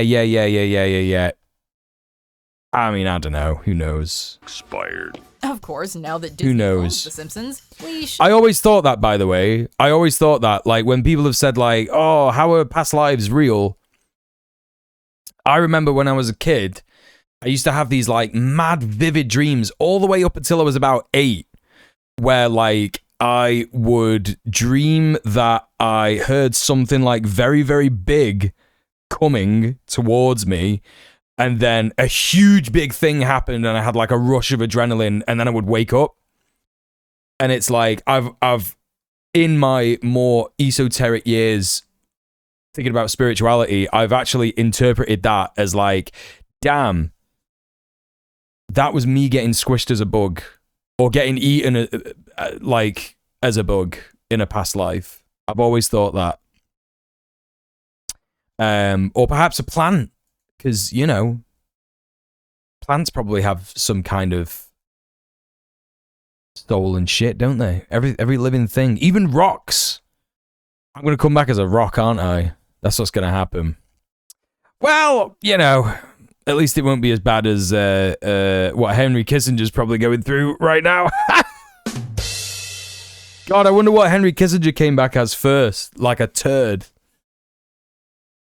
He came back as like a parasite. Someone was reincarnated as the sun at one point. Exactly. Anyway, let's move on. Shouldn't expect any more copyright wars. Number 8, Sherry Bobbins. This You assume he got to come back. Yeah, true. Mary Poppins, although Sherry That's true. Bobbins claims up front that she is an original creation. Did you say Mary Poppins? No, I definitely did not. I'm an original creation like Ricky Rouse and Ronald Muck. Julie Andrews herself was actually set to voice this send-up of her iconic character, but the producers ultimately gave the role to Maggie Roswell, the voice of Maud Flanders. If you cut every corner, it is really not so bad. Everybody does it. I always skip this episode because I hate musicals, but it is pretty funny. Even mom and dad. The episode puts several satirical spins on classic Sherman Brothers songs, including The Perfect Nanny, A Spoonful of Sugar, and Feed the Birds. We also get groundskeeper Willie channeling Bert and Mr. Burns flying a kite. I feel practically super duper fragically What's this strange sensation in my chest? I think your heart's beating again. Ooh, that takes me back. Unlike the Banks family, though, the Simpsons remain completely dysfunctional, prompting Sherry to fly away with her umbrella. Do you think we'll ever see her again? I'm sure we will, honey. Number 7, See My Vest. In addition to See my vest. See, right, I've done enough of this Watch Mojo shit. Right, let's get back to the actual content. Sorry for the Stunlock chat. As soon as we started talking about Disney, I had to watch that Simpsons bit. No, I think it's a good point, and I want to pick up on something you mentioned about how you went into a period of education and learning and trying to find things out. And I was wondering if you could tell us maybe a little bit more about that journey, about, you know, learning about Palestine, how it changed your life, all the things that you were able to pick up on once you started looking deeper. Yeah, so I had done a film when I was 23 called The Shooting of Thomas Herndl. Very true, chat. And it was about a young man who was killed by the Israeli army, I think 20 years ago, 30 Oh, Thomas Hearn, I heard about this guy. And I was out in Jordan, but I was young. And I remember being in Jordan and sitting with a member of the ISM, the International Solidarity Movement, and a member of the IDF, and thinking, this feels really tense. Like, what? You know, we're making a film, so I was sort of trying to make small talk. I mean, my God, and that film taught me a lot. But I was on my own personal journey in my life at the time, so I wasn't politicized yet. And so in the last 19 months, I try to read everything I can read. Like if you can't handle. Sometimes the history can be a lot to take on. So I read a book like this, We're Not Numbered, which is people's stories. It's really easy to get into The Question of Palestine by Edward Said. This tiny little book by Palestinian children, A Million Kites. And I watch everything. I try every week to watch something because it's a lot to take on. We have to look after ourselves to be able to bear witness. So I can't watch everything all the time, but I try to read 20 or 50 pages a day of a book that educates me. I watch a documentary. The most recent I watched was Voices from Gaza, which was made. She's been in stuff since 2007. I've never heard of her. You're essentially watching people live in a concentration camp. It's she's been mostly in television stuff. She's been in The Bill, Silent Witness, Holby City, all that kind of stuff. 2010, 2011, all that kind of time of stuff. And then she started doing films in around 2007 as well. Oh yeah, that's pretty good. She's had a pretty cool career. She's also in some games. She's in Divinity, Dragon Commander. She's in The Witcher 3. Oh yeah, she does the voice of Yennefer. Yeah, no way. In Wild Hunt. She's also in Dragon Quest Heroes 2. There you go. Thanks for the follow. It's terrifying. Also Ambulance, which was made many years ago. Everything to teach me how long this has been going on. And so education is key. And also I follow, now that I'm on Instagram, I follow people like Norman Finkelstein, who's a leading voice as an American Jewish man who lost his family in the Holocaust. Gabor Mate also. I seek out voices more educated, more informed than me, because I'm just a person who happens to have a modest Instagram following and who is in the public eye slightly.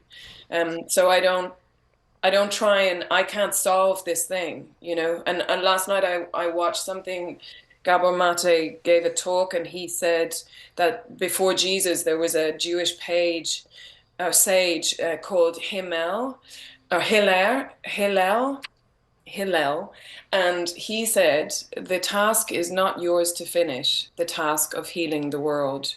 but neither are you free not to take part in it. It really struck me. I'm a human being. I'm not a politician.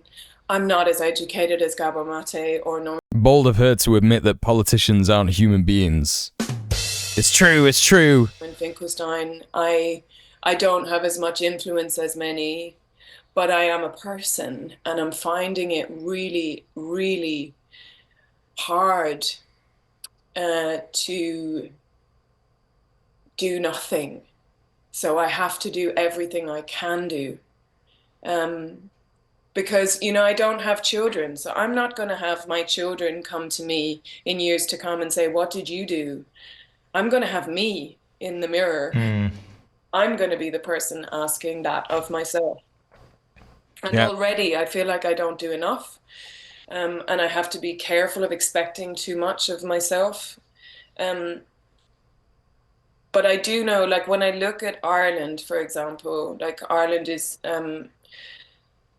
has been incredibly vocal and supportive from the get-go and throughout history. I think because our own history is so linked. I only found out recently of that history. Like, the black and tans who were employed to terrorize Irish civilians after the War of Independence were then sent to Palestine. So we were terrorized by the same army. So I'm really proud of the power of, and also they can serve as an example. The Irish society can, at the moment, are serving as an example of what can happen when there is a groundswell of people. They have not let up, and as a result, now the Irish government are taking action. Concrete action, because we're hearing a lot of words, aren't we? We're all hearing these words, and I'm grateful. Platitudes, meaningless platitudes. But people can change things, but we need people. And I feel like I said, social media totally freaks me out, but if I'm going to use it for self-promotion, then I also have to use it for the promotion of the rights of other people. It's the only right thing to do. And yeah, I'm talking a lot. No, listen, it's totally fine, and I also want to say I really appreciate you holding up the book We Are Numbers, and of course I'd be remiss if I didn't recognize here Rifat Alarir, who is a part of the We Are Numbers project. We Are Not Numbers project, and it's an important book, and I also just want to shout out those folks because they've played a huge role also in building solidarity between Black people here in the United States facing racist police terrorism, the George Floyd uprising, which we just passed 5 years of. They've raised that issue in Palestine so much, so many of those young writers and artists and others. I've seen a lot of people, right-wingers, post about Palestine being the George Floyd of the world, right? Now, obviously, they're saying this in a really denigrating, racist manner. What they're implying is that George Floyd was a horrible criminal who did horrible things and was his own worst enemy. That's what they're implying. But we all know the truth about that. George Floyd was a human being who didn't deserve to be killed. And Palestinians are human beings who don't deserve to be killed. And Palestine doesn't deserve to just be destroyed. And again, there's no such thing as a perfect victim. This is just always the case. Like, I don't care what you've done or what happens to you, and we should be ruthless in talking about this as leftists. It doesn't matter what you've done. It doesn't matter what you've said. If you're willing to, do right by people that you've harmed or hurt or whatever, or change the right side of history, yeah, I'll support you. Do you know what I mean? And again, like, even if that person doesn't want to do that, you should advocate for their right to be allowed a life without being oppressed.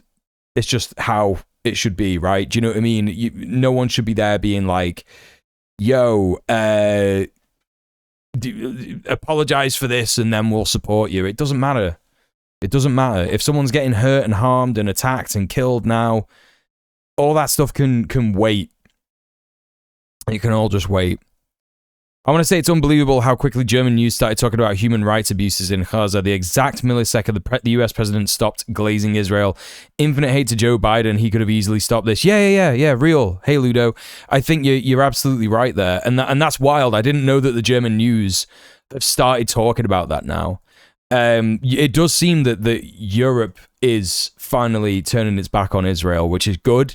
But again, we need to absolutely keep the pressure up. We can't rest on our laurels. Like, this is the time to actually push harder. And don't forget, there are so many people who are in prison for doing the right thing and trying to stop the genocide from happening.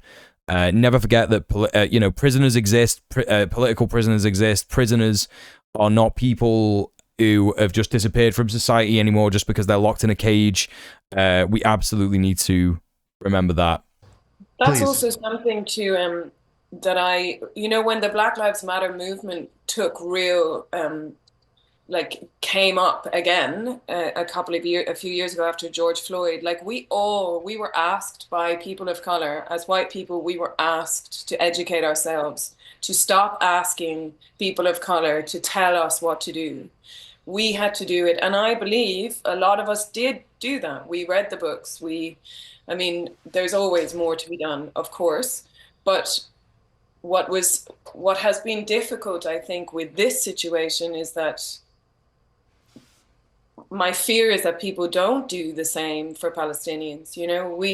We have the books available, we have the documentaries, we have the evidence of what is going on. This is the question I think that people are asking themselves so significantly, because everyone wants to act, everyone wants to do more, everyone wants to feel like they're making a difference in the face of something that it's impossible to describe. So then sometimes you feel people aren't moving, and the question is how do we get people moving? And I think that's an important question for us to ask, because as you said, if we don't have the people, we can't make the change. Yeah, and also we do have to be compassionate to people. Like, it's easier when you've started vocalizing and you've started doing that thing, it can be easy to turn to other people and go, you should be doing this and you should be, but actually everyone is where they're at. Ta-Nehisi Coates talks about the levels of deception, and I feel like we're all at different levels of what information we have been given, what we've been able to seek out, what we're able to handle at any given time. I get messages from people saying, I've got 3 kids and I work a full-time job and I just don't think I can take that level of intensity. And I want to say to them, I get it. I understand. I don't want to say to anyone, you should have been here sooner. Just show up when you can, but please make it soon.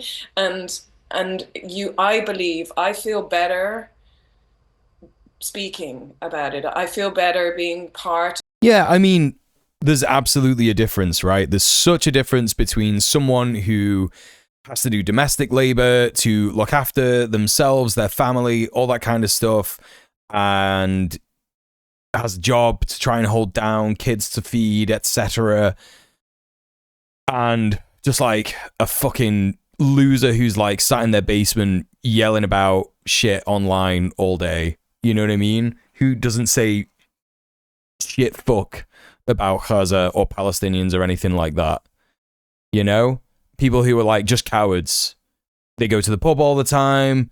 That's all they do with their life. They go raving all the time. They got tons of free time. Maybe they're going on holiday. They got all the resources in the world to do this shit, and they don't say anything far worse than anyone who has to engage in our horrific capitalist society just to survive, And look, I get what she's saying. Everyone's at different points in their life, but it is always so incredibly inspiring to me that some of the loudest people about Palestine are homeless people.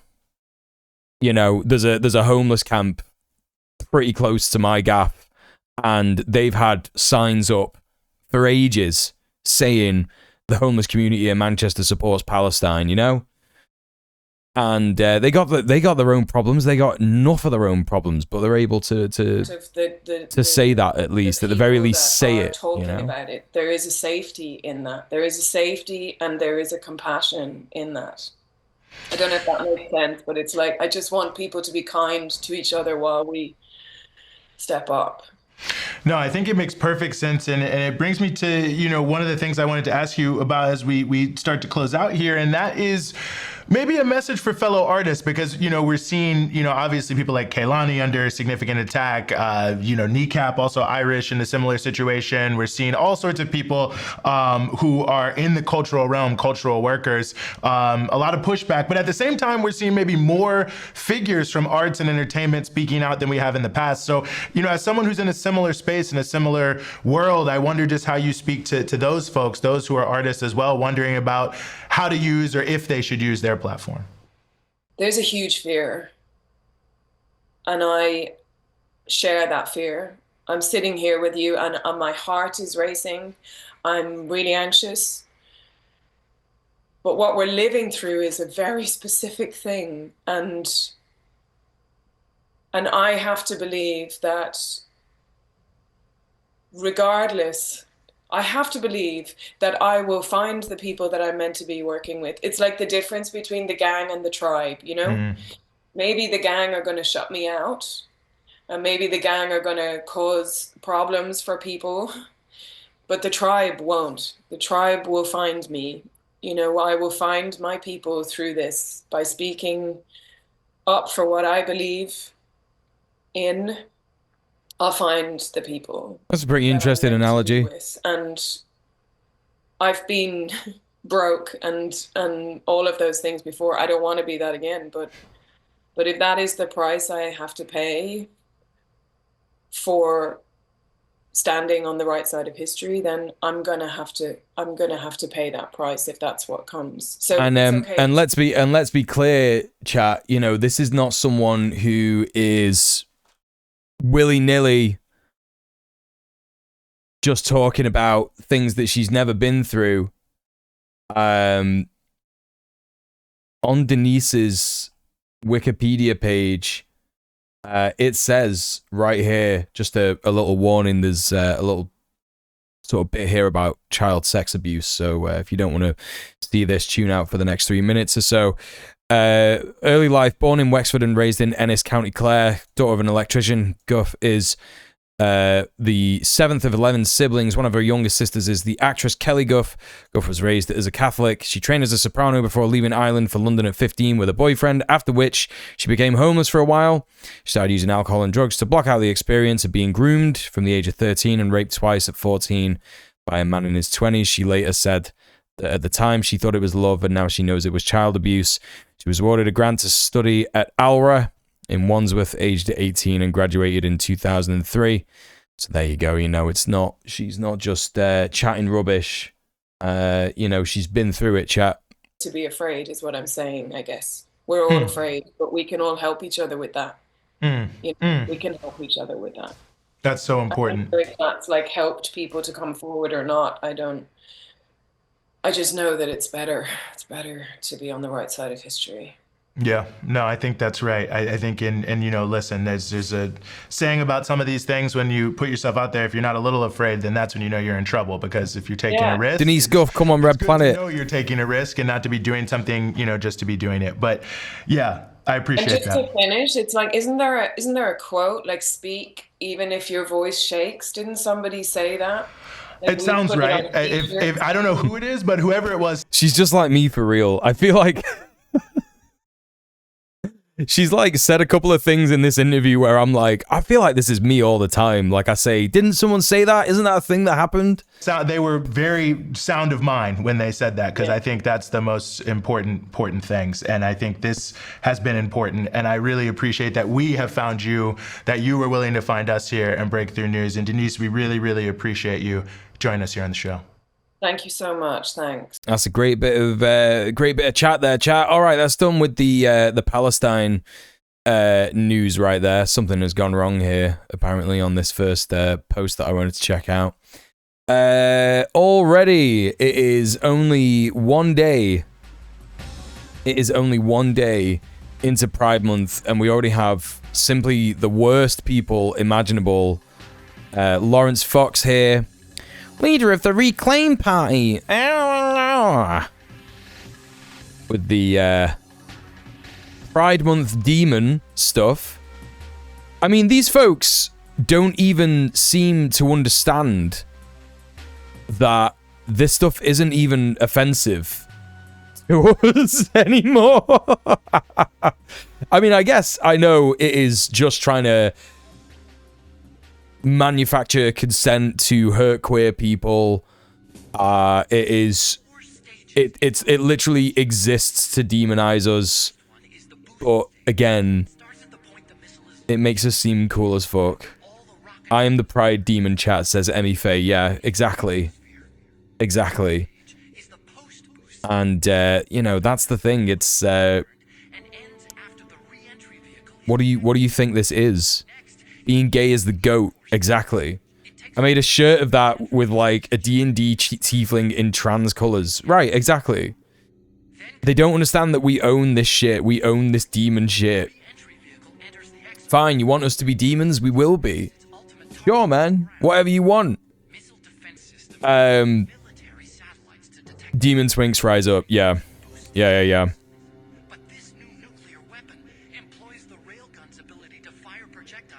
Supposedly said by Maggie Kuhn, a founder of the Grey Panthers, leave safety behind, put your body on the line, stand before the people you fear, and speak your mind, even if your voice shakes. When you least expect it, someone may actually listen to what you have to say. Well-aimed slingshots can topple giants, and do your homework. Yeah, true, it's true. This next bit, a bit of a content warning, chat. We're going to be discussing a black trans woman who was attacked and subsequently tried to defend herself and was put in prison. So if you don't want to, you know, read that, if you don't want to hear about that, you know, tune out for the next 5 or 10 minutes or so. We're going to talk about this. So we're going to be talking here about... What is her name? It doesn't even say what her name is. Are we going to get to know what her name is? It's really stressful that people don't actually know what her name is, but I think her surname is Cruz. I think her surname is Cruz, so we know that at the very least. So basically, a trans woman was just sentenced to 15 years for defending herself from an attacker. She wanted no part in the fight, and witnesses described her actions as self-defense, with right-wing news constantly portraying her as evil. Since the incident, the trial was over before it began. So we're seeing now a little bit of the story here. It says Hodges had struck Cruz at least 3 times during the Delhi fight before she stabbed him, she claimed. I told him, you come to me and I'll kill you, Cruz told investigators. No motherfuckers are gonna put their hands on me no more. He tried to mess with me because I'm trans and I poked him up. That's pretty funny. Cruz said. Medics rushed Hodges to Harlem Hospital where he died. You know, I mean, like, look at the framing behind this. The framing behind this. Pure evil. They put here, in quotes, transgender woman who viciously stabbed postal worker to death in New York City, Delhi, sentenced to 15 years. Damn, this must be the first time ever that the New York Post has presented a black guy as sound and, like, you know, someone that we should care about, because actually the evil person here is a trans woman. You know? Postal worker, they're doing that passive voice, demonizing the minority that they want to demonize, that they can get away with doing it to. You know, this guy was scum from all kind of accounts. He was harassing a trans woman in a deli, and essentially, I mean, look at what they got her in. Look at what they got her in here. They got her in these fucking, like, what do they think she's gonna do? Look at this shit, chat. In these fucking, like, what are these called? Like, she's not allowed to use her hands? That's crazy. That's crazy. Are you joking? Look at her. What's she gonna do? Fucking hell, man. From all accounts, this guy was a horrible transphobic piece of shit. He was literally attacking her. It was self-defense. Because she's a trans woman of color, she's obviously got no support network. She's obviously not got the ability, the material conditions to be able to afford a defense, like a proper defense. So, you know, I don't doubt as well that the police harassed her to the point where she just made this confession. The police constantly do stuff like this. They constantly interrogate and harass people so that they just say anything so that they could get a confession, get a conviction, put her away, straight to trial, open and shut case, boom. And this poor woman is probably in a fucking man's prison. This poor woman is probably in a fucking men's prison. And if you know any way to do so, send her a message, send her an email, speak to your representatives. This is disgusting. It's fucking disgusting. Free Cruz, whatever her first name is, Free Miss Cruz. So yeah, some horrific shit to sort of start there with, but we got to talk about this stuff. We need to talk about it, chat, because people need to show us some support. What do we got here?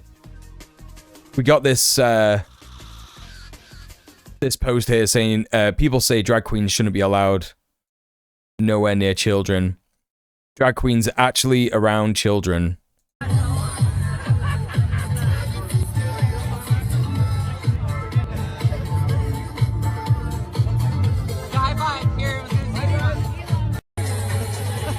Yeah, and they're just like normal people. It's crazy, chat. It's crazy how drag queens are just normal people, isn't it? Ain't that crazy? We got some more transphobic bullshit. And to be clear, I want to just say I'm including this stuff in the Pride Month segment because I think it's really important that we remember that Pride Month is about resistance.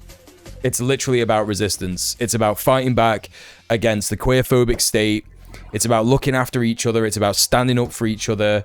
Pride is a protest. Pride was a protest. Pride should be a protest. And we got to remember it. We got to remember that. And we should be fighting and louder and prouder than ever before this year because of how bad things have gotten. Speaking about how bad things have gotten, again, and also speaking of people becoming acceptable targets for standing up for trans people, we've got Joe Moem here, friend of Red Planet, friend of the show. Don't you think it's a little bit odd, J.K. Rowling, for you to be talking about my, quote, anal leakage and, quote, wetting myself? I mean, surely even you can see this is strange. So this is Joe Moem, who has constantly put himself on the line, stood up, used his platform to try and defend trans people, try and defend trans rights. Good Law Project is currently taking a challenge to the Supreme Court ruling in the UK that said that trans women aren't women. And, of course, J.K. Rowling is taking pot shots at him all the time. So let us see exactly what it is that she's saying. So this is in response to J.K. Rowling using an Audre Lorde quote. Audre Lorde, black lesbian, who I think if she was alive would probably stand up for trans people without a shadow of a doubt. And she's out here being like, when we speak, we are afraid our words will not be heard nor welcomed, but when we are silent, we are still afraid, so it is better to speak. And what she's talking about is another TERF here saying that the flack I and many others got for writing about Imane Khalif was horrible. We were meant to be silent when we could all see what was happening. When you could all see what was happening. That a cis woman was being demanded to prove her gender?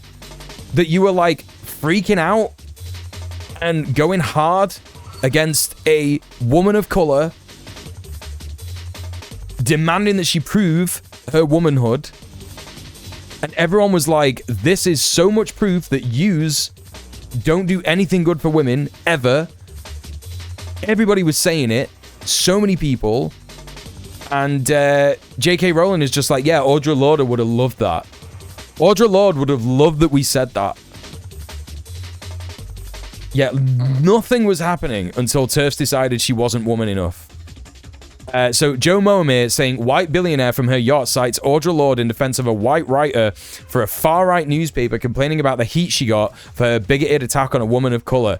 J.K. Rowling says, I'm not on a yacht at the moment, jolly on. Are you in your converted windmill? I'm sorry the fact I have so much more money than you makes you feel emasculated. Still suffering anal leakage every time you see you've got mail.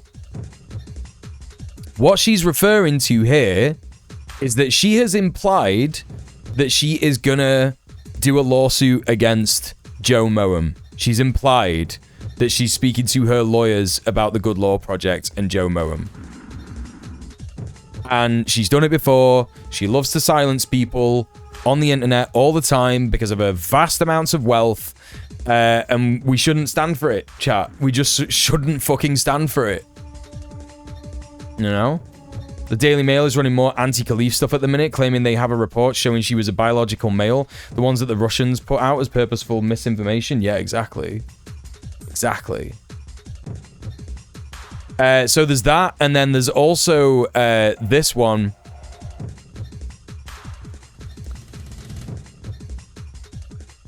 Just turned down Times Radio to talk about the billionaire crybaby who loves free speech so much she has her defamation lawyers on speed dial because, well, why would you? People might mock this, but he's genuinely thinking of others. It would be a nightmare for the sound engineers trying to get a clear recording over the sound of him wetting himself.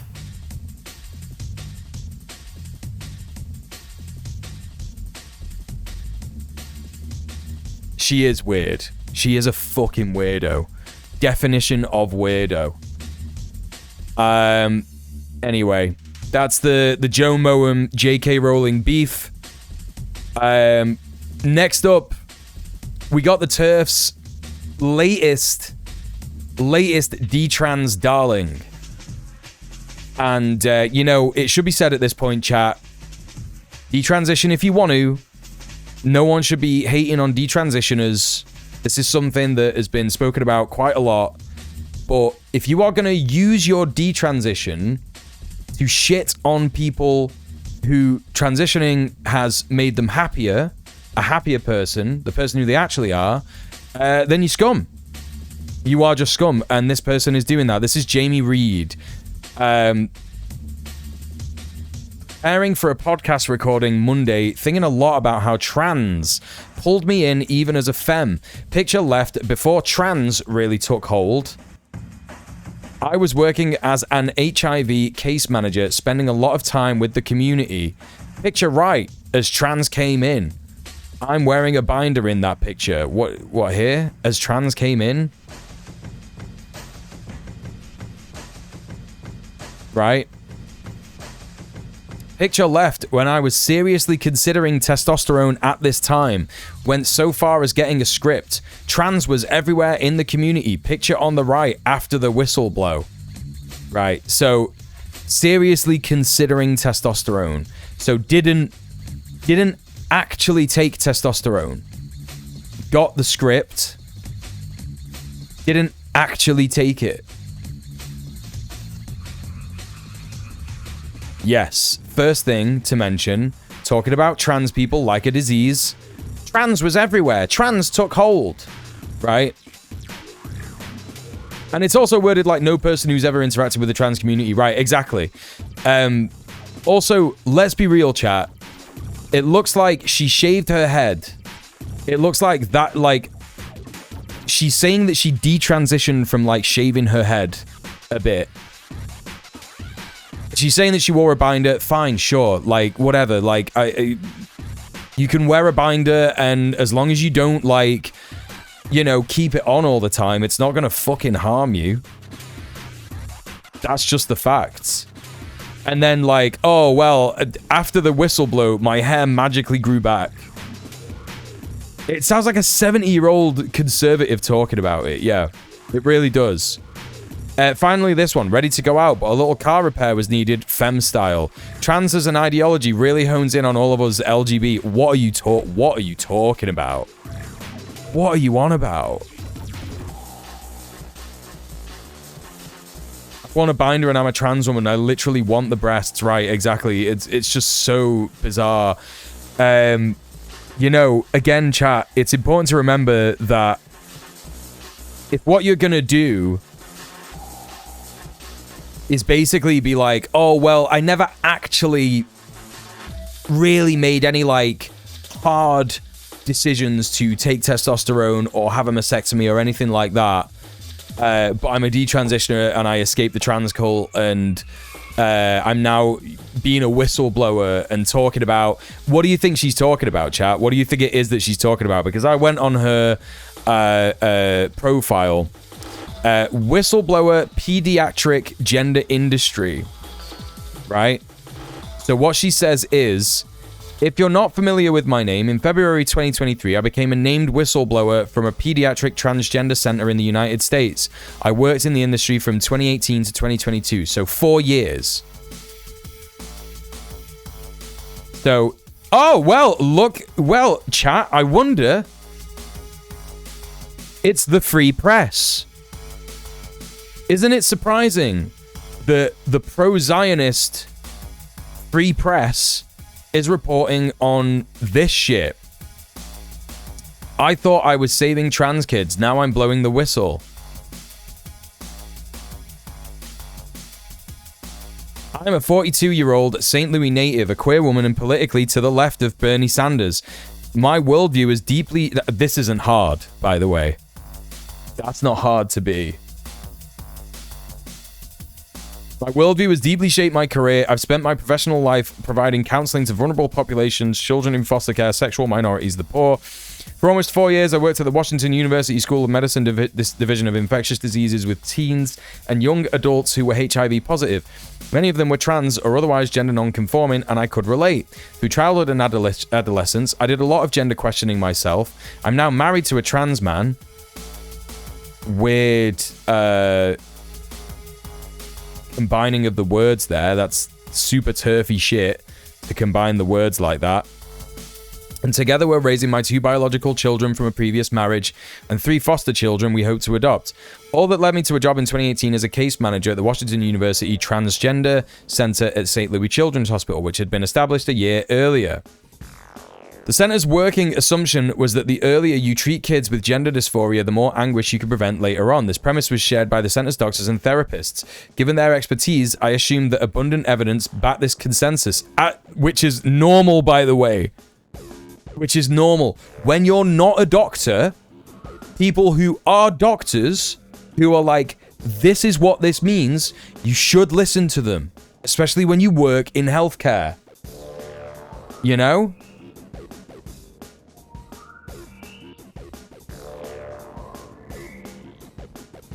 Crazy that abundant evidence backs that consensus. It's crazy that abundant evidence is there. During the 4 years I worked at the clinic as a case manager, I was responsible for patient intake and oversight. Around 1,000 distressed young people came through our doors. The majority of them received hormone prescriptions that can have life-altering consequences, including sterility. Not true. Not true. Only if you keep taking it for years and years and years and years. Oh, man. And even then, it's just already so wrong. I left the clinic in November of last year because I could no longer participate in what was happening there. By the time I departed, I was certain that the way the American medical system is treating these patients is the opposite of the promise we make to do no harm. Instead, we're permanently harming vulnerable patients in our care. What did you learn? I'm not hearing of any evidence. There's no evidence here that she is whistleblowing about that says that she thinks that there is harm being done. That proves what she is saying in that she thinks harm is being done. Right? Today I'm speaking out. I'm doing so knowing how toxic the public conversation around this highly contentious issue is and the ways that my testimony might be misused. I'm doing so knowing that I'm putting myself at serious personal and professional risk. You are not.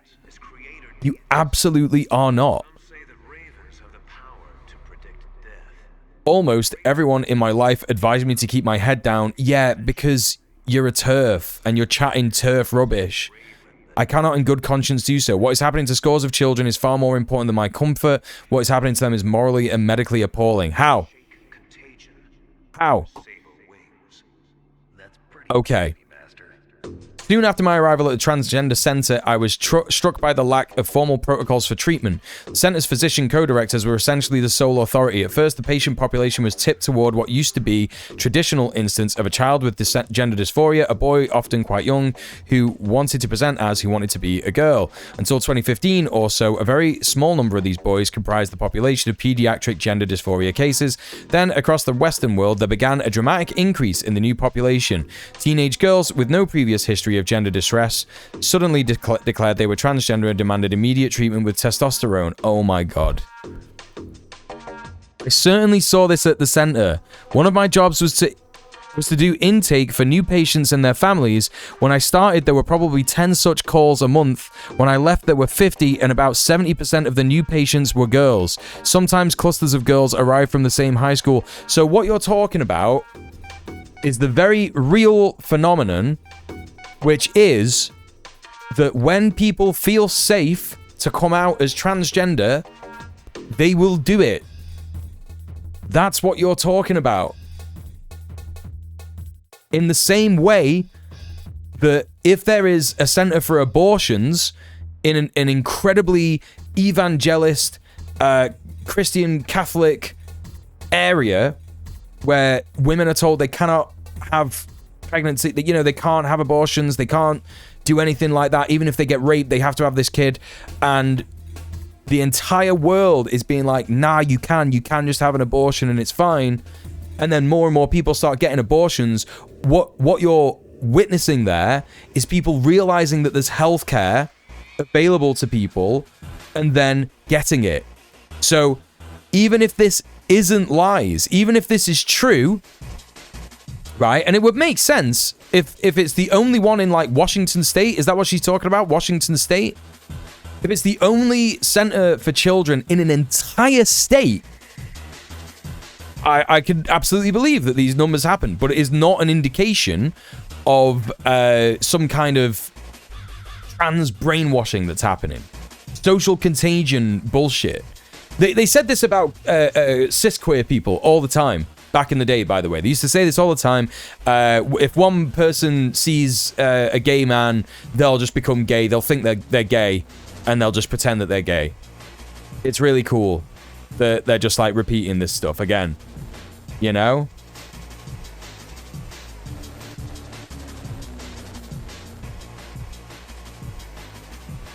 Hey, Apple Chips, how you doing?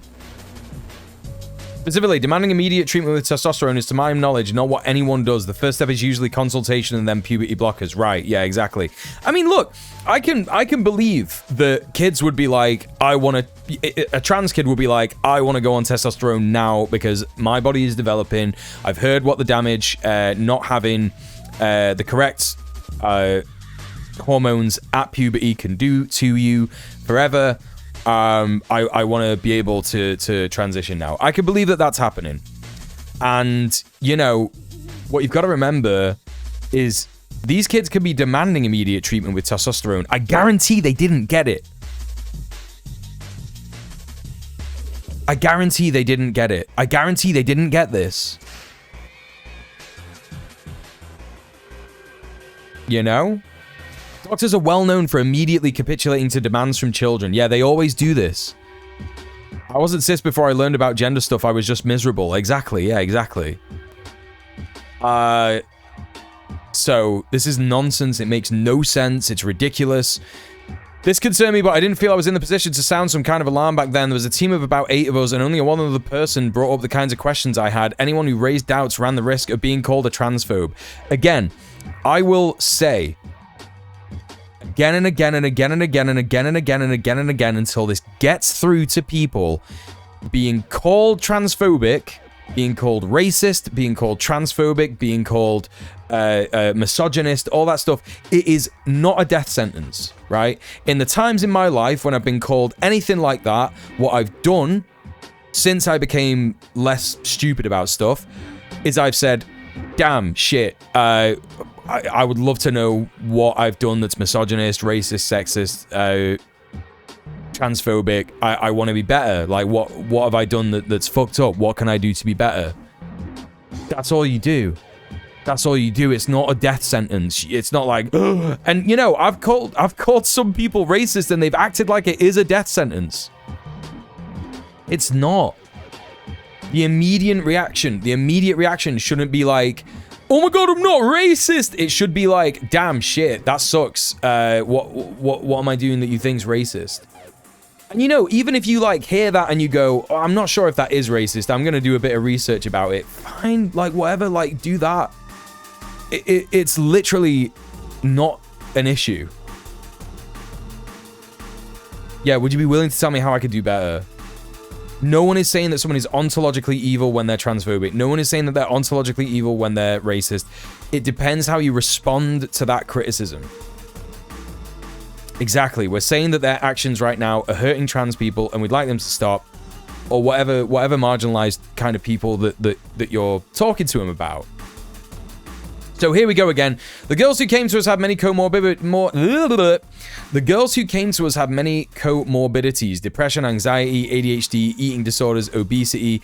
Many were diagnosed with autism or had autism-like symptoms. A report last year on a British pediatric transgender centre found about 1/3 of the patients referred there were on the autism spectrum. Right, okay, so let's do let's play your game. Let's play your game, yeah? Let's say 1/3 of patients referred were on the autism spectrum. Why does that mean that every single trans person needs to not get healthcare now? Why does that mean that everyone needs to not get healthcare? Because it's never about this 1/3. Autistic people are more likely to stop masking their gender when they learn to stop masking, right? Loads of these things could be caused by dysphoria. Again, nightmare shit. Frequently, our patients declared they had disorders no one believed they had. We had patients who said they had Tourette syndrome, but they didn't. That they had tic disorders, that they didn't. That they had multiple personalities, but they didn't. It's cool that you're just, like, denying all this stuff. And, again, chat, she could just be saying anything. I've never met a trans person with no comorbidities. I've literally never met someone who doesn't have any of the things that, like, is being mentioned here. I've never met anybody who doesn't have these things.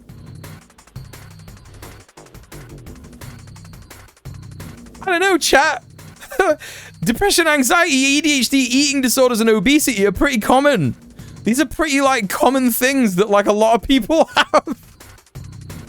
This is not an argument. This is just, like, not an argument. So there you go. It's gross. It's gross. It's gross that that this person is saying that this is, like... Anyway. The doctors privately recognize these false self-diagnoses a manifestation of social contagion. You could be saying anything here, man. You could be saying fucking anything. As soon as you say the doctors privately spoke about this stuff. Privately, they spoke about it. They were like, yeah, no, it's just social contagion. They even acknowledged that suicide has an element of social contagion. No, they didn't, dude. No, they didn't. No, they didn't. What are you talking about? What are you fucking talking about? I guarantee this here would have been after like an hour of being cornered by this absolute fucking psycho going like, yeah, but like the Heaven's Gate cult, they all killed themselves together. Wouldn't you say that's social contagion? And the doctor would have just gone, yeah, whatever, shut up. Just to like shut this person up. I guarantee that's what happened. When I say the closest of girls streaming into our service looks as if their gender issues might be a manifestation of social contagion, the doctors said gender identity reflected something innate. Damn, dude. Damn, dude. It's almost like doctors know more about this than you, who, like, you aren't a doctor.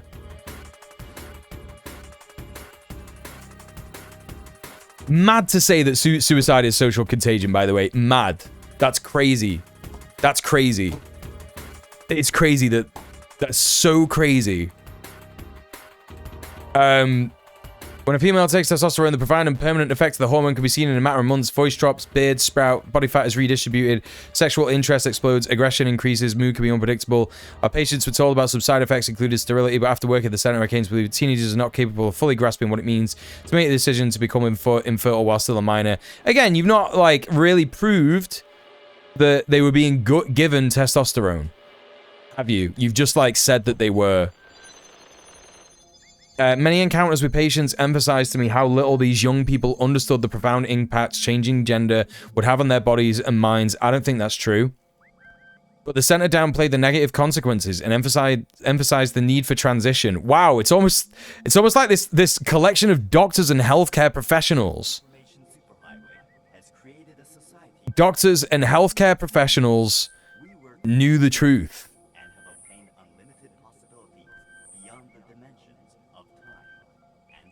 It's funny how young people are both all faking their autism and also so autistic that they're faking their genders. Yeah. Yeah.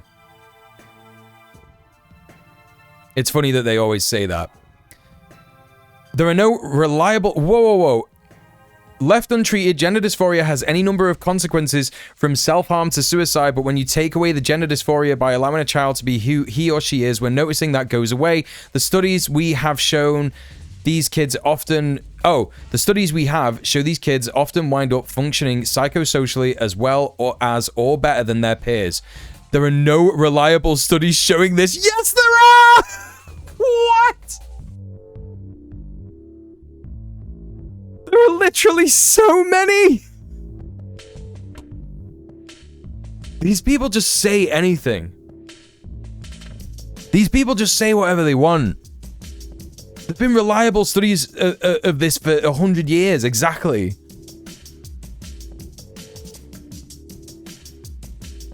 Right, let's have a look. This is some, like, evidence that she's showing now, right?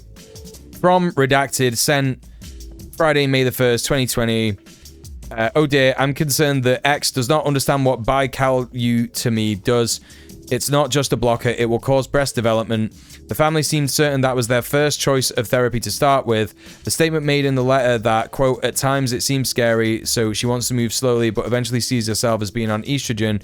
It's concerning, and the rote name at the end. What do we do now? So, I don't think that we start anything, honestly, right now. I think this is a letter saying wait more time, and I think that X does not understand what bicalutamide does. I don't believe that this is a real thing that happened.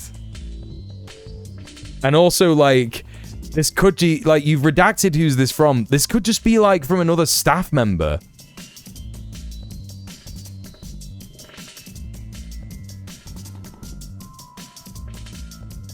A medication used to treat metastatic prostate cancer, and one of its side effects, it feminized the bodies of men who take it, including the appearance of breasts. The center prescribed this cancer drug as a puberty blocker and feminizing agent for boys.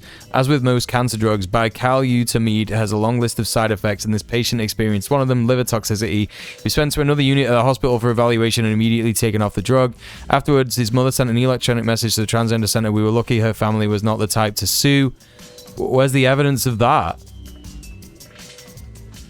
Bicalutamide is just a T blocker.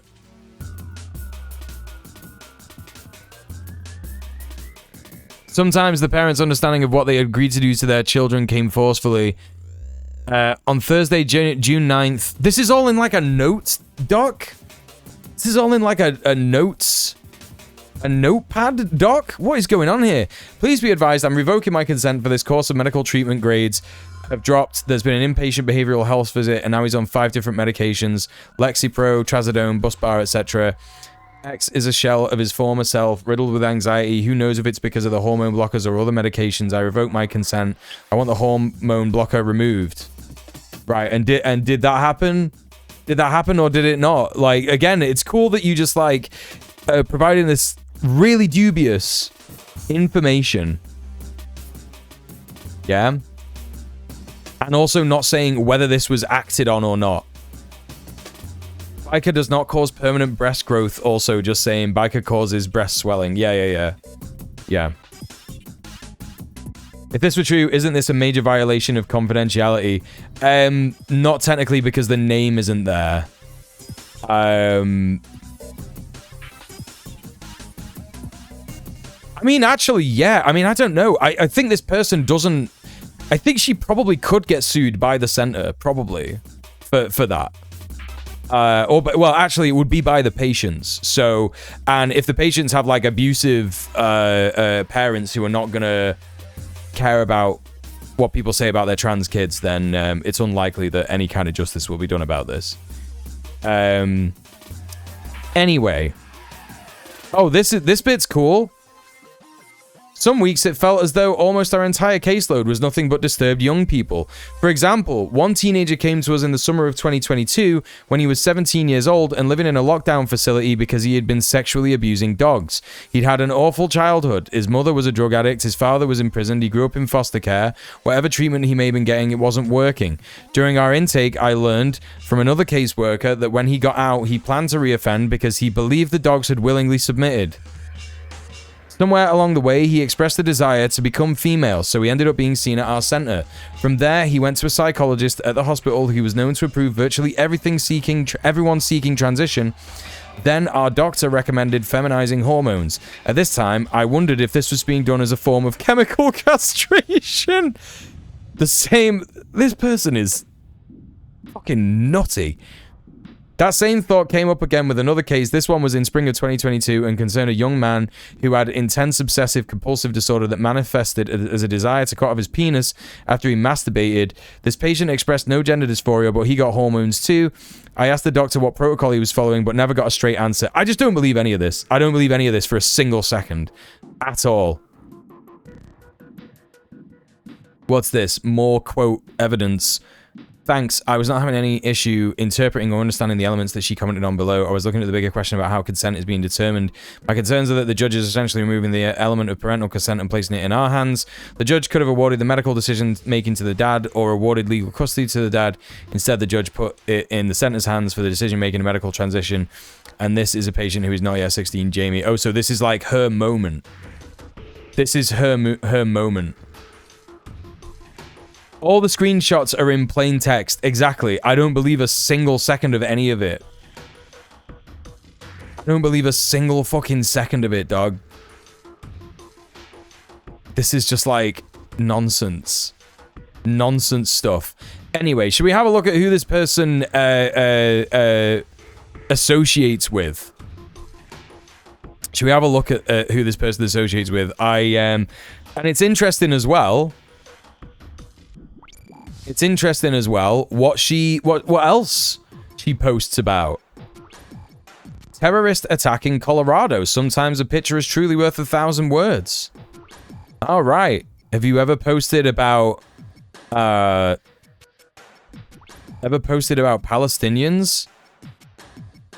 Ever posted anything about Palestinians?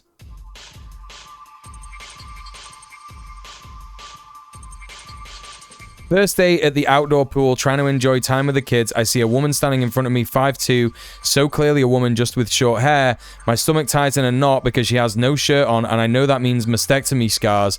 I feel complicit. I feel like my silence is communicating acceptance. She's a lesbian who cut off our breasts. I want to tell her to put on her shirt. I say nothing. Yeah, I mean, good. It's good that you said nothing, but then you didn't say nothing, did you? Because you went on fucking Twitter to talk about it. You fucking weirdo.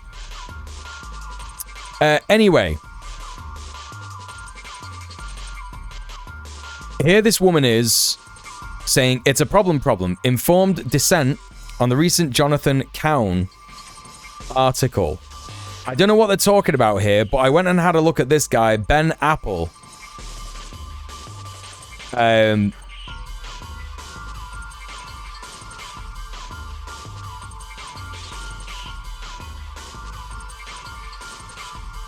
He is a guy who is a survivor of a Christian cult.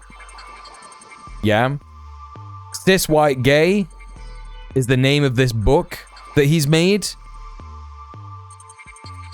Ben Apple, this guy's name is. A gay survivor of a Christian cult finds new purpose in LGBT activism and attends Columbia University with the aim of becoming a journalist, only to find himself in a new cult devoting to queerness, anti-Zionism, and anti-Western radicalism.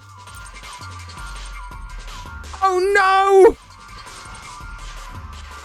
Oh no! It's happening! My book is available for pre-order. Cis White Gay, The Making of a Gender Heretic. Bro, I swear to God, I couldn't imagine a worse read than this. I couldn't imagine like a worse read than a book that is called Cis White Gay, Making of a Gender Heretic. Damn. I betrayed my community. I betrayed my community. I betrayed my transgender siblings. And they were mad at me. And now I'm going to write a book about it. I'm so scared about coming forward about my shit transphobic views because it just means that you're not going to get any work or any book deals or anything like that. Mr. Apple might be talking mince. I don't know how that... but... Yeah. He is talking mince. You know, adult homosexual male, cis white gay, The Making of a Gender Heretic. He's ordered it. Available for pre-order in the UK. Looking forward to reading this. Advanced praise for my memoir. In this courageous memoir, Ben Apple recounts his journey from a fundamentalist Christian cult to a queer Ivy League subculture, highlighting the unsettling parallels between these two seemingly contrasting worlds. Get over yourself, you smelly little twat. You smelly little winnet. Anyway, that's the kind of people that woman is associating with. Just a bunch of, like, transphobic queers. Just a bunch of transphobic queer people who are pulling up the ladder behind themselves as much as possible, even though they will literally be being come for in the next, I don't know, give it a year. Give it a year. People are already saying homophobic stuff who've been saying transphobic stuff. They've been saying it for ages. Give it a fucking year, man. What did I miss in the chat?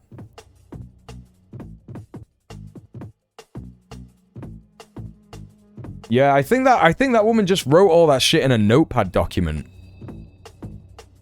It's just telling on yourself that she shouldn't be doing care work for vulnerable people. Yeah. Sounds like a smear. Yeah.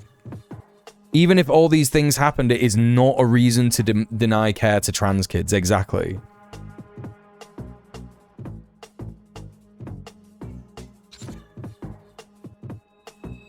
All right, we're out of it, chat. We're into the British news, yeah? At this point, I have been streaming for 2.5 hours. Don't forget, folks, I could really do with your support at the minute.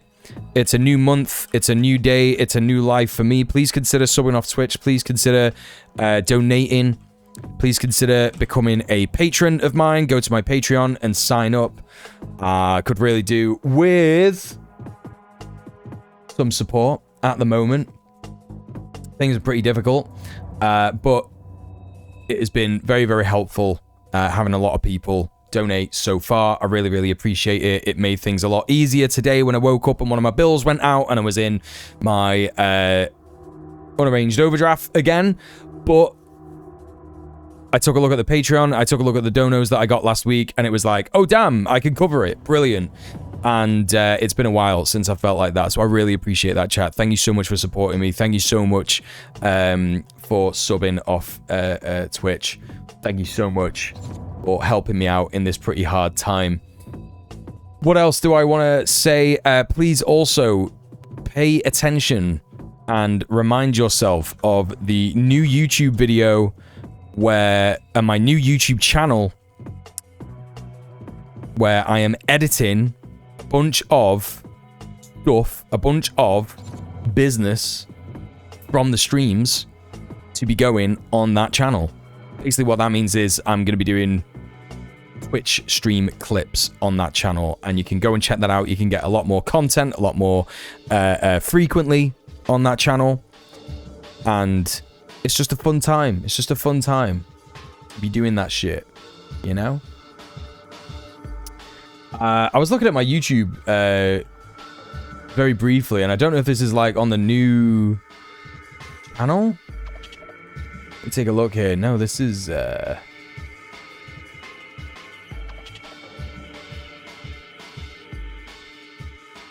someone on my regular channel. Alright, fair enough.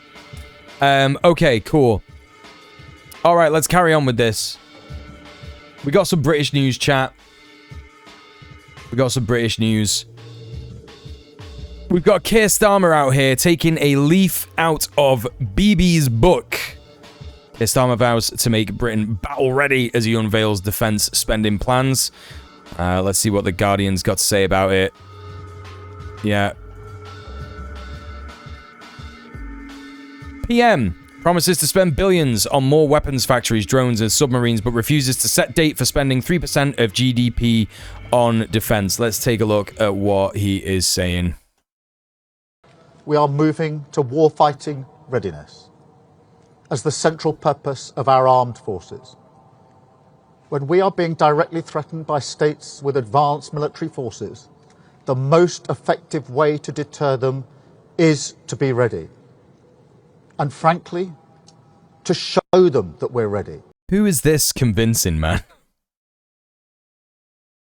At this point, who is this convincing? And also, who are we being threatened by? Sorry, yeah, let's put the captions on. Sorry for this. We are moving to warfighting readiness as the central purpose of our armed forces. When we are being directly threatened by states with advanced military forces, the most effective way to deter them is to be ready. And frankly, to show them that we're ready. To deliver peace through strength. Every part.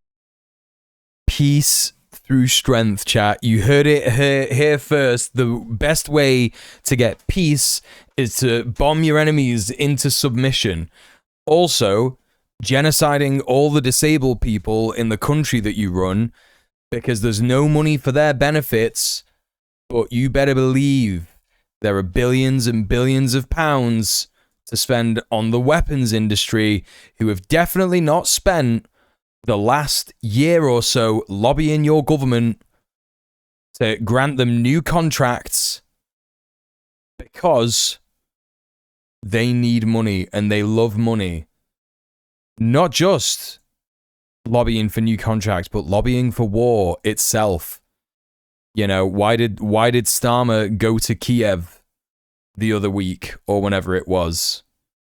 You know? Yeah, deliver peace through strength sounds like Starship Troopers. Pretty much. It's really cool stuff. Really cool, normal stuff. Part of society. Every citizen of this country has a role to play. What about the disabled people, Keir? What about the trans people, Keir? Because we have to recognise that things have changed. What? In the world of today, the front line, if you like, is here.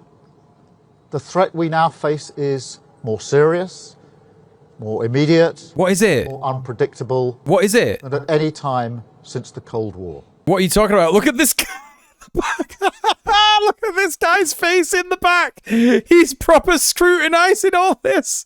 What is going on? The threat we now face is more serious, more immediate, and more unpredictable than at any time since the Cold War. We face war in Europe. Is he trying not to laugh? New nuclear risks, daily cyber attacks, growing Russian aggression in our waters, menacing our skies. Where? What are you on about? When did that happen? Driving up the cost of living here at home. Chat, what is he talking about? Is this like a real thing that happened? Russian ships in English Channel. Is that what it is? Royal Navy shadows Russian task group in the English Channel. This happened in February. The Russian group broke off into two groups in the channel, the Wildcat from 815 Naval Air Squadron, RAF P-8 Maritime Patrol Aircraft.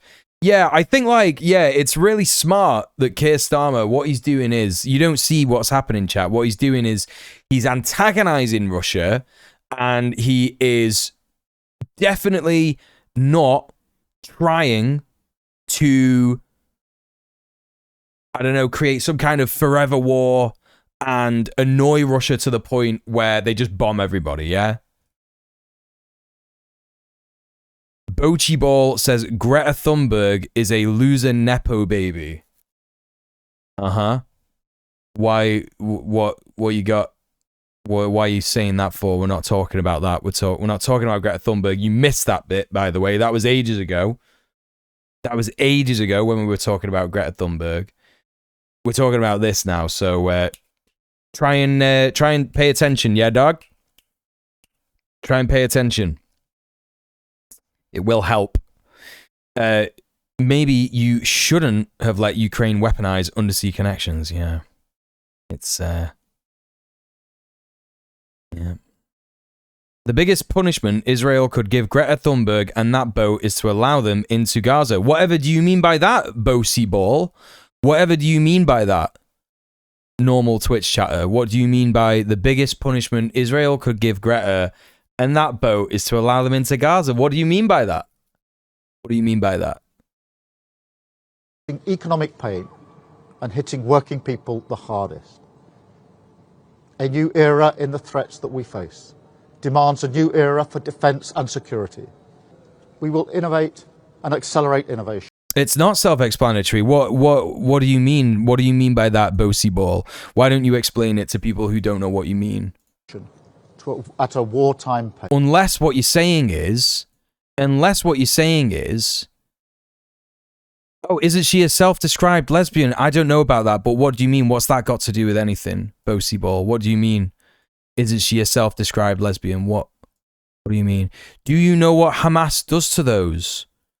No, what does Hamas does to lesbians? What does Hamas does to lesbians, Bosie Ball? So we can meet the threats of today and of tomorrow. As the fastest innovator. Give it a Google. I'm busy. Can't you see I'm busy? I'm doing a stream, dog. You know, you've come in here and you've derailed us from this topic. You know, you're so solid in your belief, yeah, that you should be able to succinctly say your beliefs. If you can't succinctly say your beliefs in a chat message, then they don't mean anything. So, are you going to say it, or what? What are you going to do? Or what is actually happening is that your beliefs and what you want to happen to Greta Thunberg is so vile and disgusting that you're actually afraid to say it out loud, which means that you're a coward. So, it's either that you don't have well-formed beliefs and you're an idiot, you can't succinctly, you know, say what you want to say in chat, or you're a coward. It's either one of those two things. So which is it, dog? Which is it? I'm not clicking on any links that you're sending me, dude. Are you mad? Like, tell me what your beliefs are in chat. Don't be a coward. Say it out loud. Say it with your chest, dog. What do you think's gonna happen to Greta in Gaza, dog? Come on, man. This is what you wanted. This is your moment.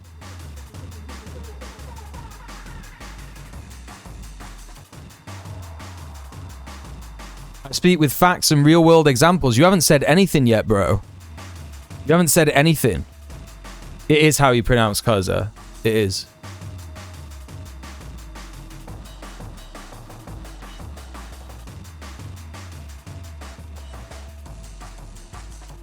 Come on, man. You got what you wanted.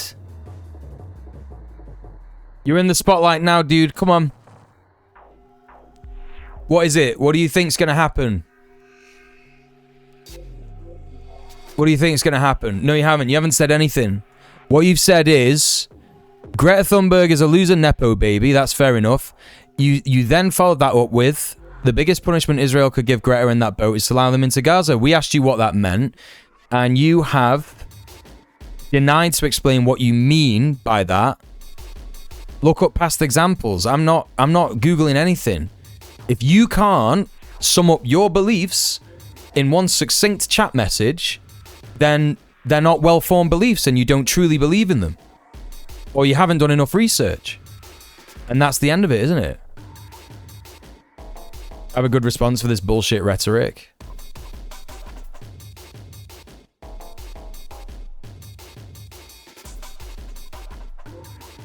Sure. Sure thing.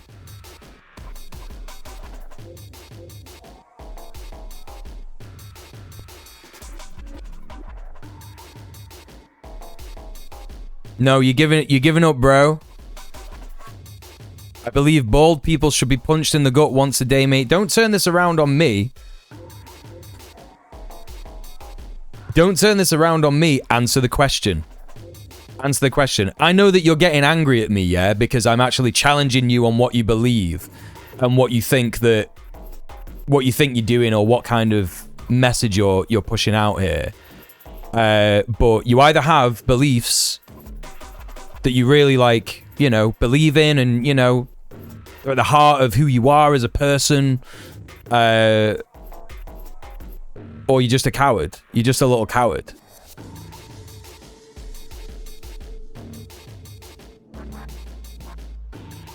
They've also been beheaded just for being queer. No crimes, just their sexuality. There you go. I knew that that's what you were going to say. I'm glad you said it out loud. So basically what you're doing, yeah, is you're fantasizing that woman, that queer woman, if she is queer, I don't even know if she's queer.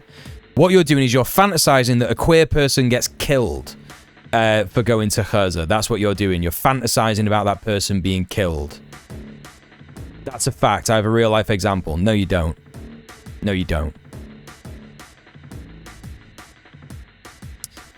What you're doing is you're fantasizing that queer people who support Gaza and Gazans get killed for doing that. That's what you're fantasizing about.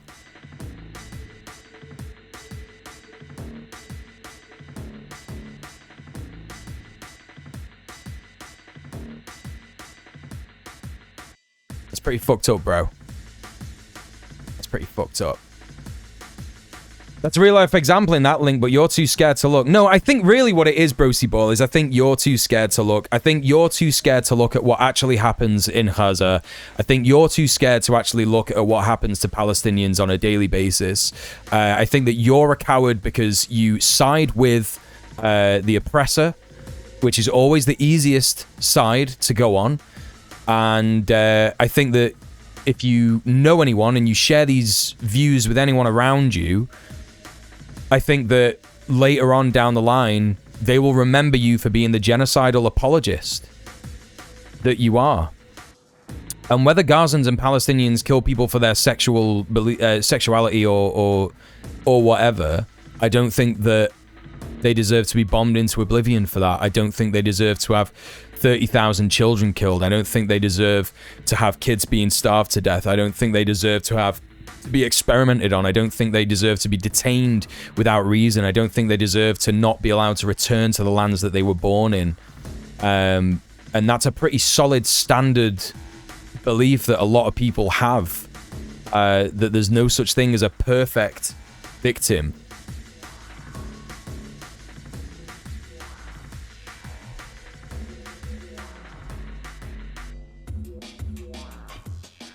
But, that's that. Anyway, moving on. Let's go back to the British news. So we got Keir Starmer out here essentially just being like, my popularity is plummeting through the floor. So what we should do is we should go to war with Russia. That's what's happening here, isn't it? That's what's happening. The only reason for this is because he's either going to get a bunch of donations to his re-election campaign, or he wants to try and desperately go the way of Netanyahu and Churchill, or it's just not going to work. It's just simply not going to work. It doesn't matter. Again, this is like another example of Keith essentially capitulating to the far right, desperate to get in some votes, but it'll never be enough for the far right. It'll simply never be enough for the far right. And it's not going to get him anything. It's simply not going to get him anything. Yeah, polling falling, time for a war. Unrelated, by the way. Unrelated. New Labour approval drops to 12%. This happened 8 hours ago. YouGov Eurotrack polling, July 2024 to May 2025. Labour's approval rating was only at 20% in July, rose a tiny bit. Yeah. And then it consistently fell. I don't know why it like had a little boost in March. That's wild. But it's sunk to 12%. Disapproval is at 67%. And I guess the no comment is going to make up the rest of the numbers.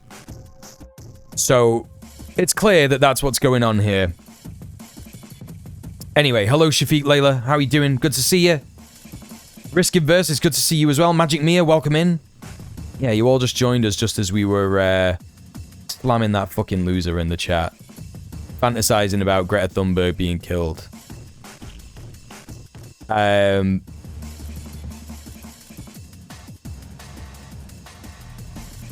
Tab Forward put this in the chat as a response to this person. Let's see what this is. I've not seen this, by the way. You shouldn't be supporting Palestinians if you're LGBTQ. Seriously, they'll murder you. Don't believe me? Go there. See how they treat you. Okay, then, let's go. Mission. Gather and label supplies, assemble a team, arrive and distribute aid to as many Palestinian families as possible while serving as openly LGBTQ. Here's how it went. But Rain, you're an outsider, so of course it was different for you. Well, that wasn't what y'all claimed. You said Palestinians would murder me. But here, in case you aren't satisfied, our team was largely made up of local LGBTQ plus people and their allies, and they all survived.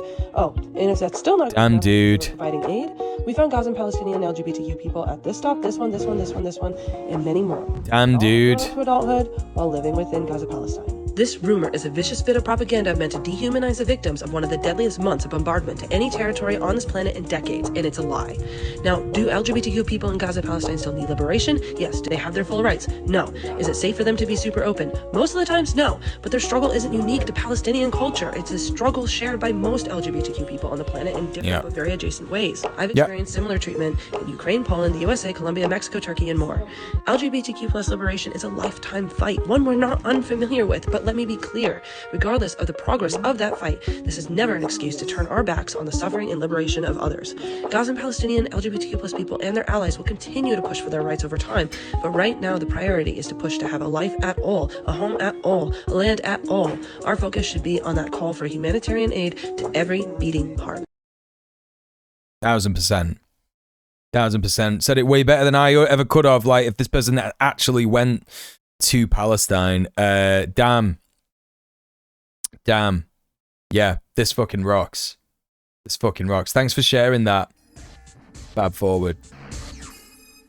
Please, for the love of God, read Fanon. He outlines all the dehumanizing tactics that Western imperialism employs to this very day. Yep. I mean, you know, you don't even have to read Fanon. You can just sort of, like, look at how people are being bombed. Bombed to fuck.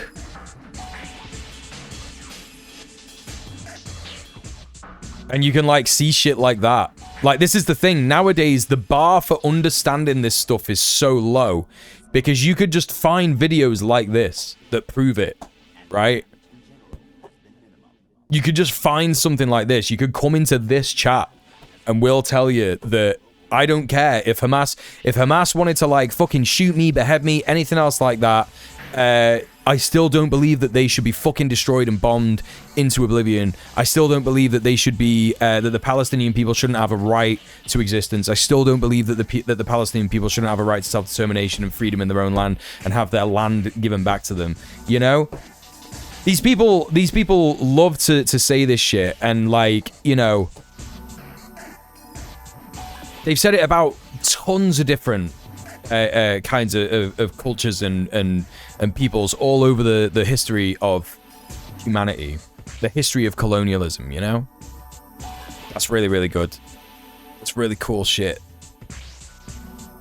You shouldn't be supporting Palestinians if you're LGBTQ. All right.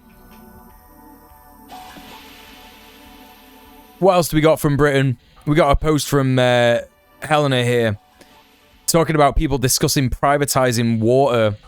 I think this might have been Zach Polanski, the new Green Party leadership hopeful's interview on Jeremy Vine. I think he did this earlier today, or maybe yesterday. Let's take a look and see what this is all about. Privatization works when people, consumers, are able to choose. People don't have a choice. The government have still made that choice for Zach, them. there's still, it needs more privatisation, not less. Water is a human right, and anything that's a human right should be nationalised. Ultimately, anything that should be a public service should be in public hands. What is a human right? Do you think food's a human right? Would you nationalise Sainsbury's? Chat, she did it.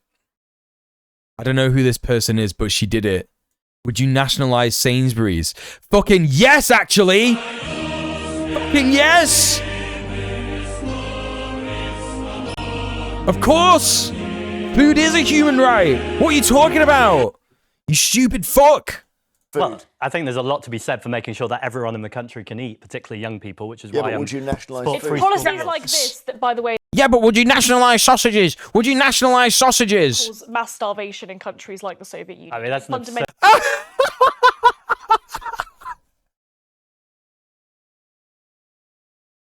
Who is this person? What are you talking about? Who is this person? What are you talking about? Policies like what that caused mass starvation in the Soviet Union? I bet if you asked this person what actually happened in the Holodomor, she wouldn't be able to accurately explain what happened. I guarantee it. I guarantee it. There's no way. Hey Val, what's going on? Return of the sausages. It's time to nationalise Tesco. I can't believe Jimmy Crimble would do this.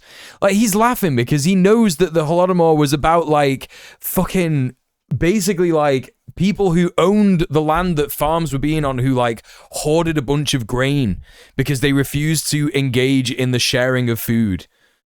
That's what happened. If you give people food, they'll just stand. Like, bro, fuck off.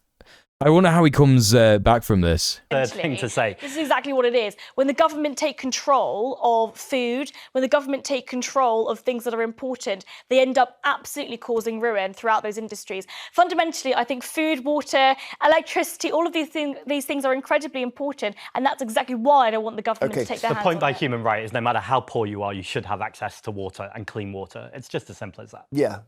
You know, the human rights thing, I don't understand. I mean, we've all got a human right not to be a victim of crime. We've got a human right. You know, in the end, life's not like that. It doesn't work like that. Some people are poor. Well, I think it could be like that. What's the argument? Police force, for instance, that is funded by the government. I think services that require people to get about being in society. I think that, you know, the fact of the matter is the government taking control over so many of these industries results in people not being able to make those choices. Food, I think, is actually a really good example of that. We don't want the government meddling in food, where actually we have pretty good food industry. We've got groceries. People are able to make choices. People are starving, you Let's psychopath. remove tariffs and quotas from Moroccan tomatoes that are being imported to the UK. Why do we have them? It's because basically when we're a member of the EU, we've still kept them on. Let's take actual opportunities from Brexit and repeal all of that stuff. Brexit has come up. My goodness, I thought it was coming. Opportunities from Brexit Brexit. gives Quite us triggering. these opportunities. Let's actually go and take hold of them. I think it's really cool that that person's arguments were like focused on for the entire of the show. What's her name? Reem Amir Ibrahim. Mental stuff saying that like When the Soviets tried to feed everyone, it made everyone starve. What are you on about? She didn't push back on the need for police to exist. Yeah, curious. Very curious. Posh white Englishman doesn't understand human rights. Pretend to look shocked. Right. Yeah, just choose not to starve. It's very silly, actually. We got some more BBC nonsense out here. And this broke containment on Twitter in a mad way. We've got this one account here, Fearbook, talking about this. The BBC got hold of a mobile phone smuggled out of North Korea, and the level of censorship on it is crazy. And then in a next post here, Yashar Ali says, the BBC obtained a mobile phone that was smuggled out of North Korea. The level of control the regime holds over its citizens is shocking but not surprising. Damn, dude, it's almost like everyone is just saying the same thing about this. Let's see what the BBC has to say about this phone that was smuggled out of North Korea.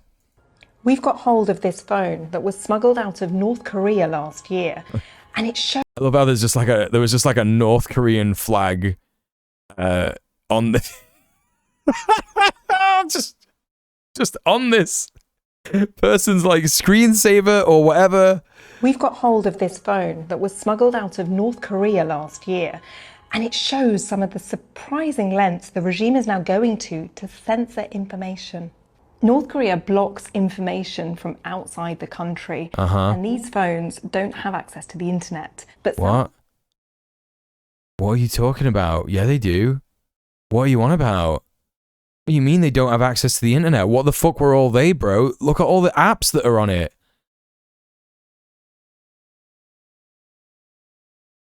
What are you talking about? Don't have access to the internet? Have access to the internet. But South Korean TV shows are being smuggled over the border to try to show North Koreans how rich South Korea is and how much freedom people have here to try.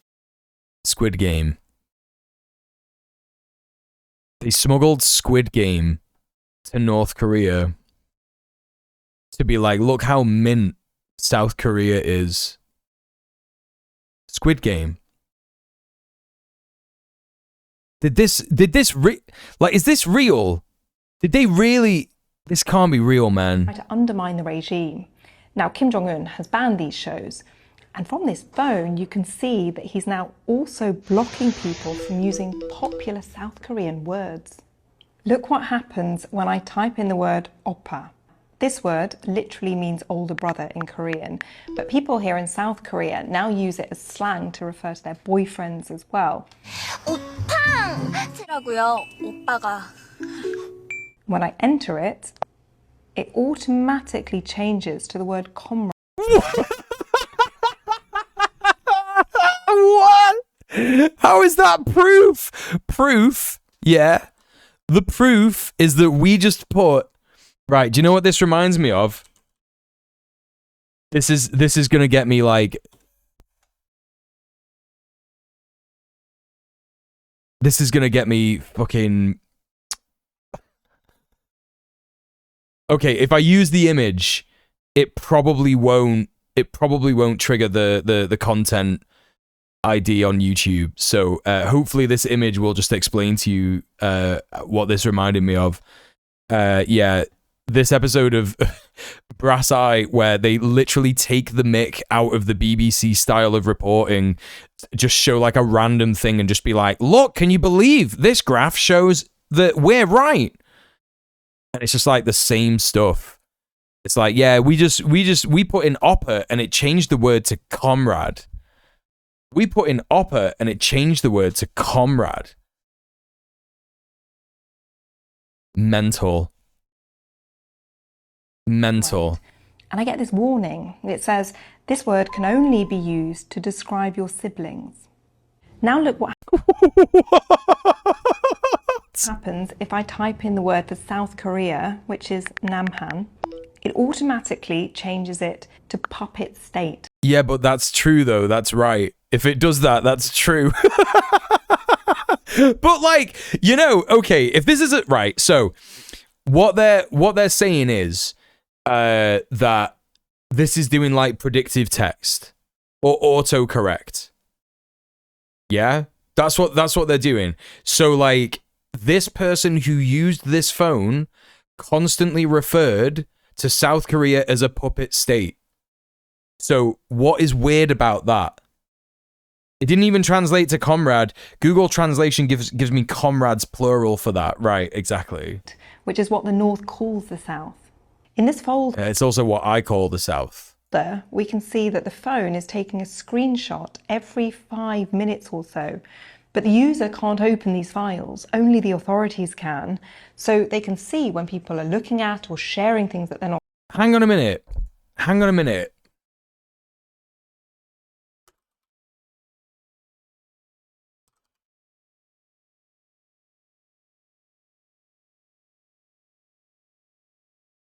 Screenshot accountability app, Truepull.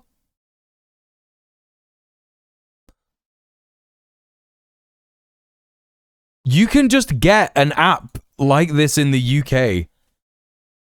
Rid your home of porn, all online filth. This is literally just like a porn app. What they found is like a kid's phone. And their parents have installed something like this on it. That's all it is. That's literally all it is. What is she talking about? Like, this fucking level of propaganda is so crazy, man. It's so crazy. How dare North Korea step on Meta's turf? Right, exactly. Isn't that what the new Windows does? Yeah. Also, yeah, if it's not available to the user, how did you open it? This is just depraved bullshit, man. Absolutely depraved bullshit. Okay, alright, chat. We are coming to the end of the news segment. We're coming to the end of the news segment.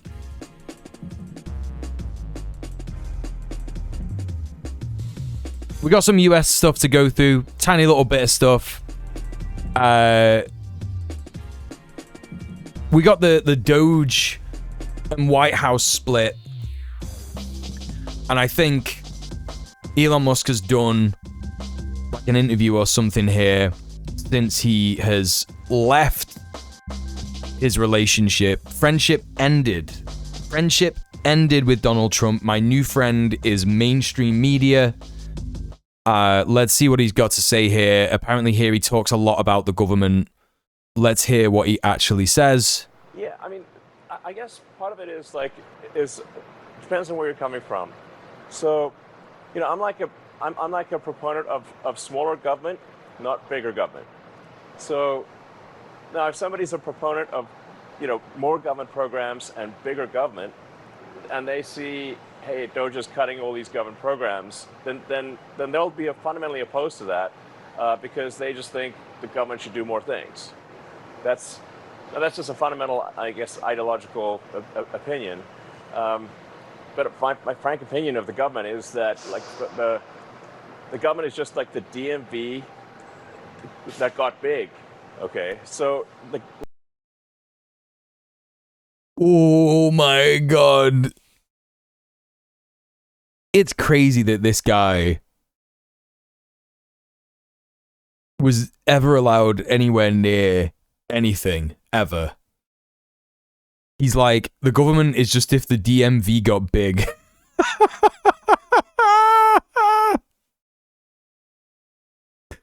The government is just if the DMV got big, bro. What are you talking about? when you say, like, let's have the government do something, you should think, do you want the DMV to do it? And then... What do you mean? What does he mean?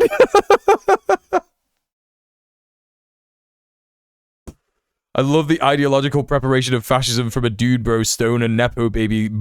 Yeah, exactly. It's just so, like, a downpour on this silly man, yeah.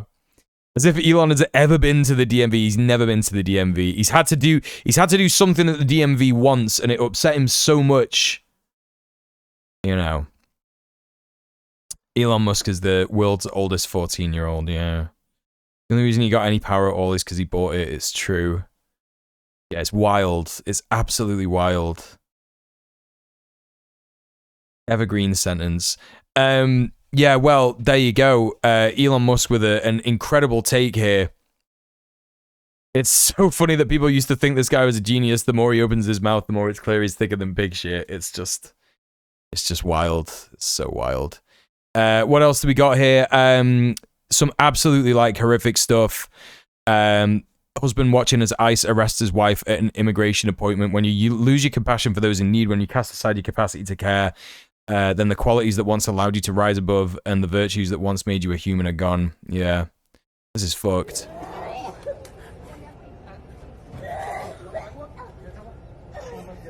¿Quisieras decir algo? Son unas mierdas, pinche gobierno, no van a chingar su madre. Vamos a ir al centro. Están mis hijas esperándolos en la casa. 6 niñas tengo que dependen de nosotros. ¿Ella es la mamá? Sí. ¿Y por qué se la están llevando? Porque ¿A qué vinieron? tumbaron el caso, según. Es lo que están haciendo ahorita, por eso no venga nadie. No vengan porque se los van a llevar a todos. Están ahí arriba muchos de migración esperando que les tumben el caso para llevárselos. ¿Cómo te llamas? ¿Cómo te llamas? Eduardo Duarte. ¿Y ella cómo se llama? Luz del Carmen Herrera. Obviously, this is all going to be in Spanish, but like, you know, chat, you don't really need to know Spanish to know how this guy's feeling. It's just absolutely sick what's going on. Remember, you know, you can stop this from happening, chat. We can all stop it from happening if we all come together and look after our neighbors. 100%. Right, okay. Enough of all that serious stuff. Let's take a look at some brain rot. Maya posted this. Maya A. Crime, you posted this. This is my favorite video of all time. Just a little bit of brain rot. Let's see what's going on here. I don't know what's going on here. I've not watched this before. This dancer is considered an essential worker. Oh man, I'm gonna get content ID'd on fucking YouTube. Sorry, YouTube, you don't get to see this, but it's good that the internet's made us all understand exactly what's going on here. Imagine if you showed this to like a Victorian child. Imagine showing that post to a Victorian child. In some more news,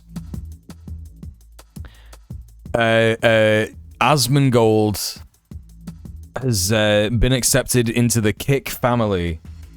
Read the Nazi party of streaming sites. Welcome to the Kick family, Asmongold. Twitch has the opportunity to do the funniest thing ever, by the way. And, you know...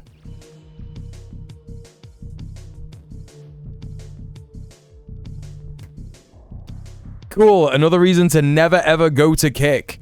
If you want another reason to never ever go to Kick, here it is as well. Tectone has been accepted into the Kick family.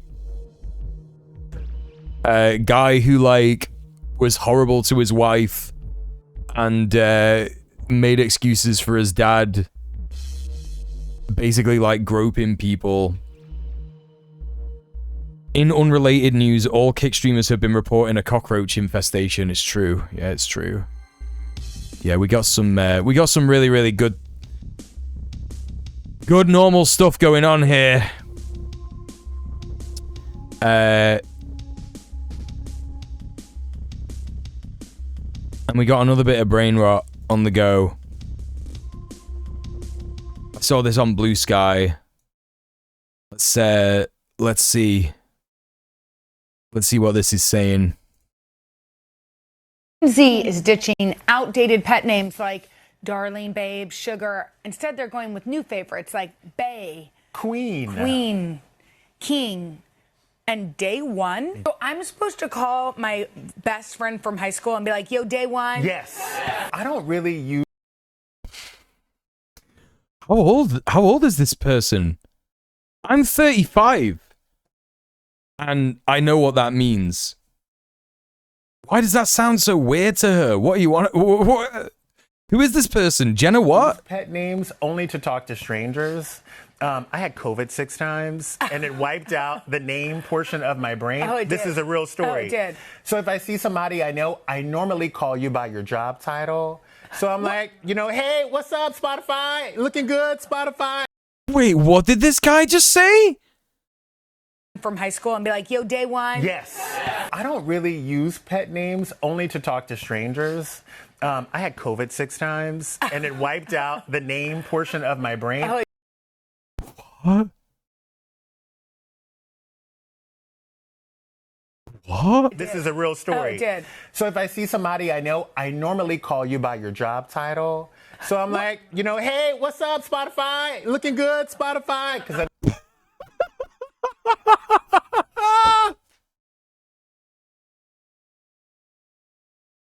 What? Is he being serious? you work at Spotify. Well, it's crazy that you know where the person works, but you can't remember their name. It's weird. Poppy had a dance recital recently. Is he being is that a bit? That's crazy. That's crazy. It's weird. Poppy had a dance recital recently, and I was like, Carter, what's up? You ate.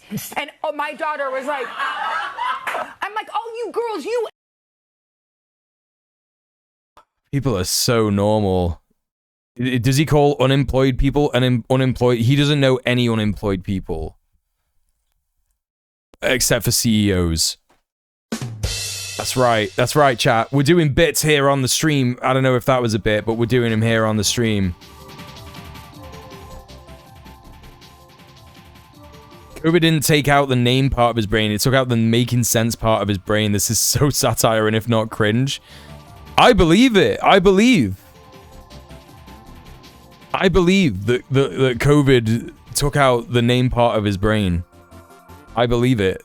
I think that could probably happen. Anyway.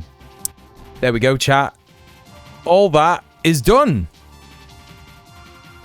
All that is done. It's done. We did the bit of the stream where we look at the news and we go, oh my god, all that was bad.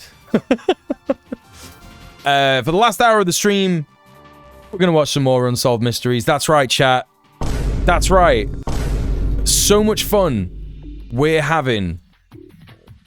So much fun we're having. It's going to happen. Don't you worry. This guy had COVID more often in the last 5 years than I've had flu in the last 30. Yeah, that's right.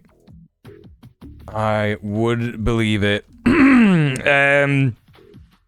I'm just remembering that guy that asked in at the start of the stream if I was dating Bosch. And he said he was asking 100 people. He's asked 100 content creators if they're dating Bosch. And I'm so perplexed as to what that video is going to be. Anyway, Unsolved Mysteries time. Let's fucking go, chat. Unsolved Mysteries time. Let's get right on it. That is certainly something that could go in the Unsolved Mysteries. Very true. Full episodes. Right.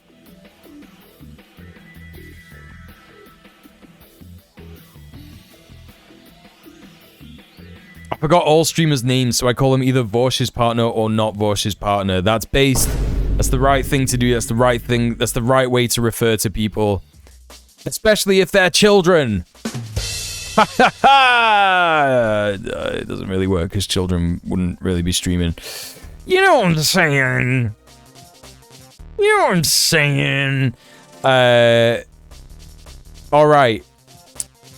Where are we up to? Series 1.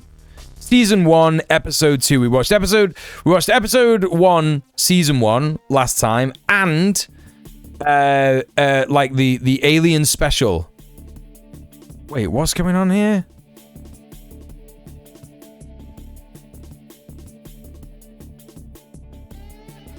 I've completely got this fucked up. Playlists. That's what I want to be on.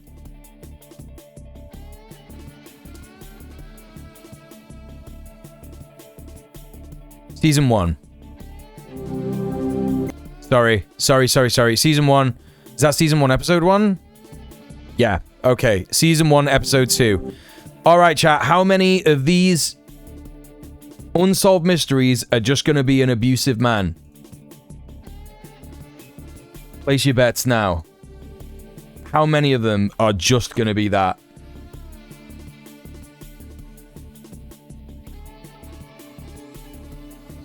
I'm betting on at least 3. At least 3. How do I move that? There we go. At least half. 4 in this episode are just a guy. 2.53 is going to be an odd number.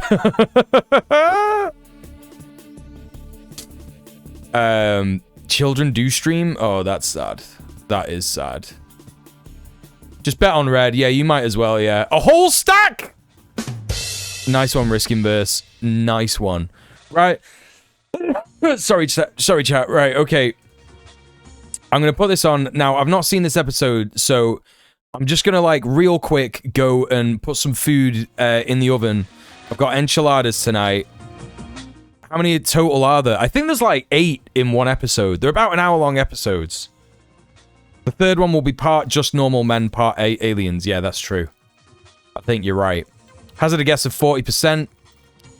Chat, I'm just going to go put the oven on. I won't be too long. Make sure you stretch your legs, look after yourself, take your meds. Back in a bizzle, yeah?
Did I go for a piss?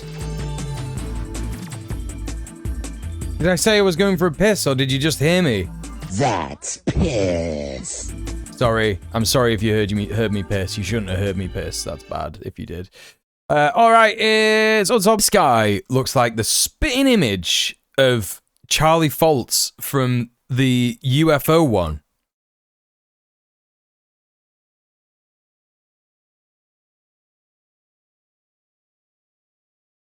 Is that his name? Foltz? Charlie Foltz, UFO. The Allagash abductees. Is there like a picture of his head? Excuse me.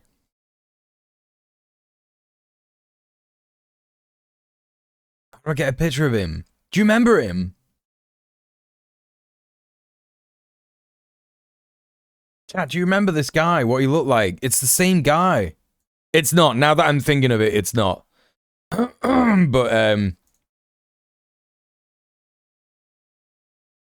there's gotta be a picture of this guy. Looks like Don S. Davis from Stargate. Yeah.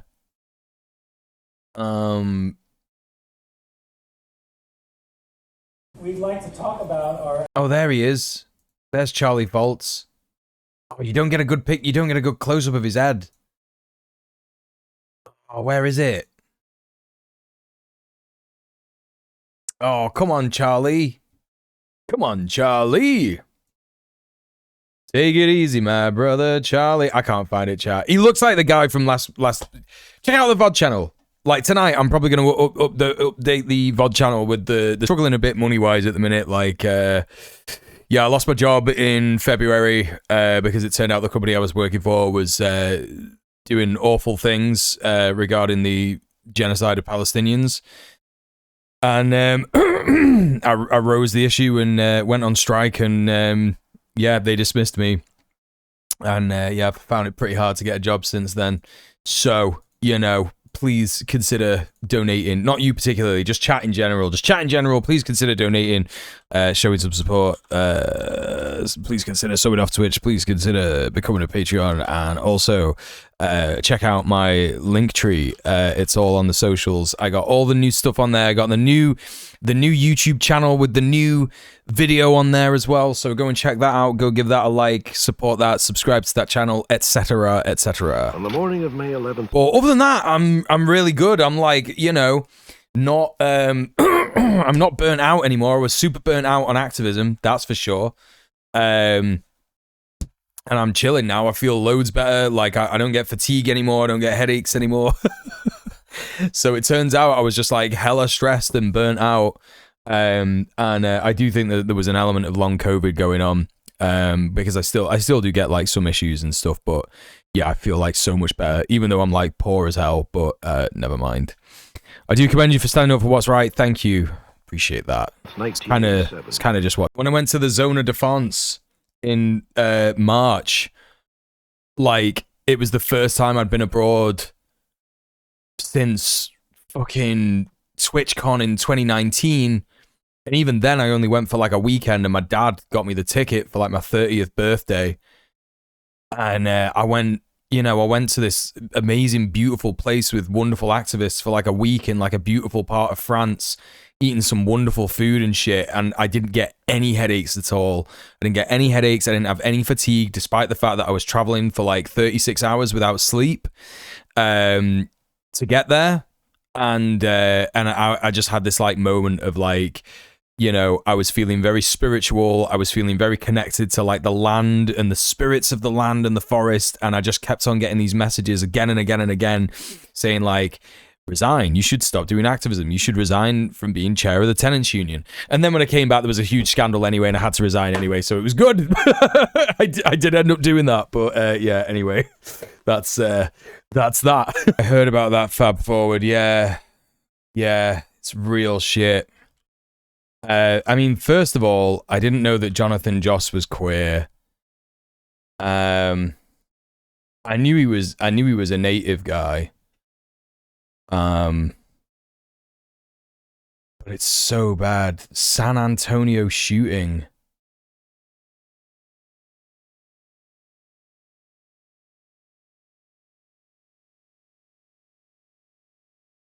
Yeah, this is real sad.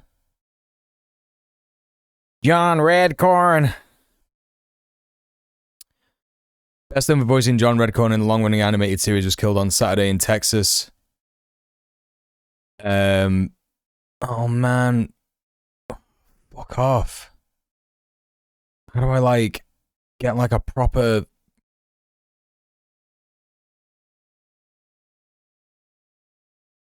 We're gonna be able to read this.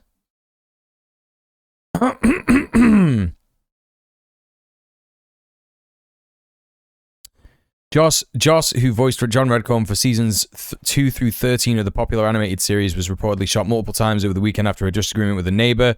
San Antonio police responded with a home after reports shots fired found Joss near the road with gunshot wounds, according to Variety. Joss was pronounced dead at the scene. Sigfredo Alvarez Seja has been arrested and charged with murder. Tristan Kernda Gonzalez, Joss's husband, posted a statement to the actor's Facebook page claiming the shooting was a hate crime. Can I see that?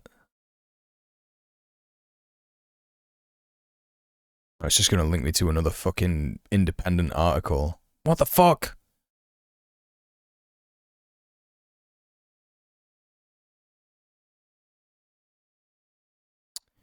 We returned to the site to check our mail. We discovered the skull. What was this? Gonzalez said he and Joss were checking the mail at the site of their former home, which burned down in a January fire. When the incident occurred, the couple lost their 3 dogs in the fire. When we returned to the site to check our mail, we discovered the skull of one of our dogs and its harness placed in clear view. This caused both of us severe emotional distress. We began yelling and crying in response to the pain of what we saw. That's when, according to Gonzalez, a man approached the two and started yelling violent homophobic slurs at us and then raised a gun from his lap and fired. What the fuck? What the fuck? Jonathan and I had no weapons. We were not threatening anyone. We were grieving. We were standing side by side when the man fired. Jonathan pushed me out of the way. He saved my life. Oh my God. Gonzalez said he and Joss were harassed regularly by individuals who made it clear they did not accept our relationship. Much of the harassment was openly homophobic. He was murdered by someone who could not stand the sight of 2 men loving each other. I was with him when he passed. I told him how much he was loved. Gonzalez noted he and Joss were married just a few months ago on Valentine's Day, making plans for the future, rebuilding what they lost in the January fire. He said their home was burned down after 2 years of threats from people in the area who repeatedly told us they would set it on fire. They reported these threats to law enforcement multiple times and nothing was done. Gonzalez concluded his statement vowing to protect what Joss built going forward. According to a GoFundMe started on his behalf, Joss lost his childhood home and possessions as well as his 3 dogs. It wasn't just any home, it was the home his father built for his mother in 1957, filled with a lifetime of memories. Dude.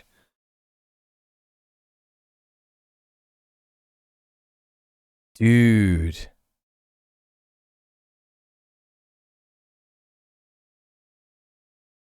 I mean, you know, dude, this is it. Like,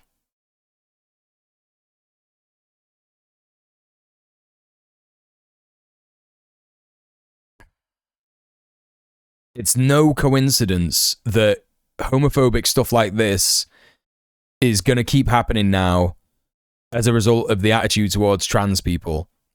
We are like that. We are linked. Yeah? More of this shit is just going to happen.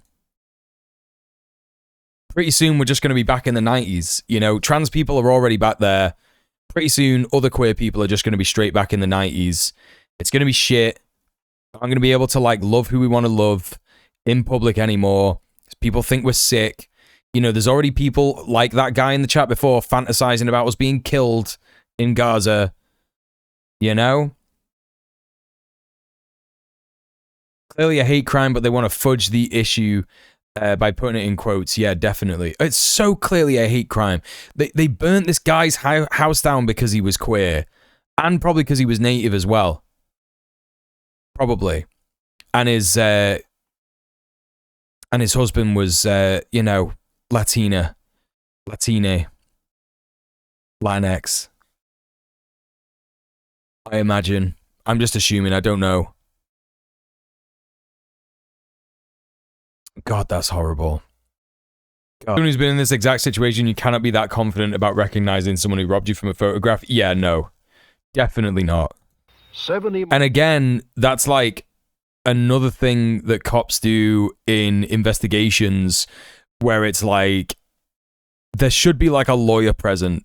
Even if you're the victim of a crime, you should have a lawyer there to be like, oh, hang on a minute, you're asking my, you know, client to like pick this thing out and you don't even know what's going on here, you know, in terms of psychological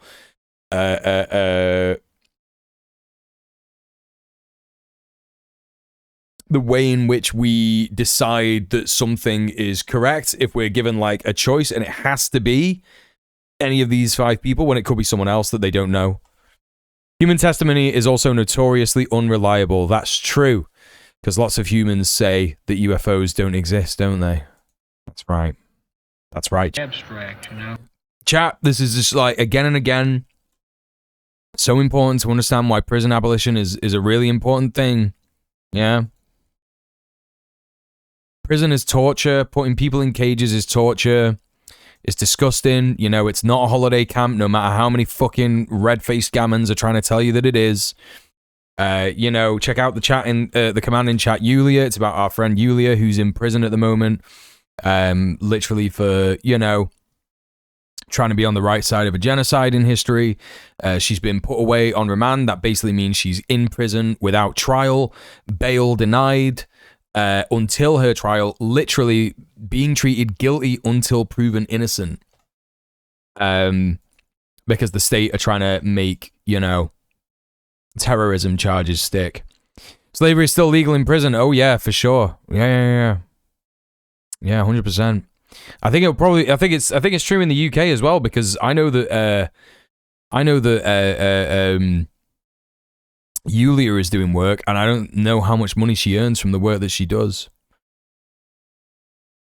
And if she does earn money, it's like 18p an hour, which is basically like, oh, we have like prisons in the UK that are basically owned by French catering companies that are, you know, producing stuff that they probably make like a massive profit on, and you know, pay the inmates fucking 18. Bro, if I was a conservative loser dad, I would also not want to believe that my kid drunk beer. All 16, 15, 14-year-old kids drink beer. Yeah. Look, here's what happened, chat. This guy got interested in LARPing. He did some LARPing. He met some people at the LARPing group who were like, yo, we also like do this cool praying thing, and it's really fun. I don't really believe in it too much, but whatever. And then he went and did it, and I don't know, he like realized that actually he's queer. And I don't know, he went to San Francisco to meet up with a guy, and then he got queer bashed. That's probably what happened. This is probably like the most likely, or his dad found out he was queer and queer bashed him to death. He was going to expose this. Okay, I'm like, I'm flagellating wildly between like, this guy is an idiot, and he's like so boring and conservative that he's like making stuff up because he just doesn't know how his kid could have died, right? To like, he did it. He did it, and he's trying to throw everybody off the scent by being like, yeah, these conservative talking points are definitely gonna like help my argument. You know, what is he on about? And I feel that expose what? All of these things probably contributed to them to wanting to do away with Kurt. What do you mean? My personal theory is that Male. Kurt stumbled onto some information that he wasn't supposed to know about. These types of organizations don't make threats. Who is this like friend of his, supposed friend of Kurt, who can't advocate for himself anymore because he's dead, being like, oh, by the way, I'm an expert on cults, and I didn't do anything to help Kurt when he was alive. They make actions.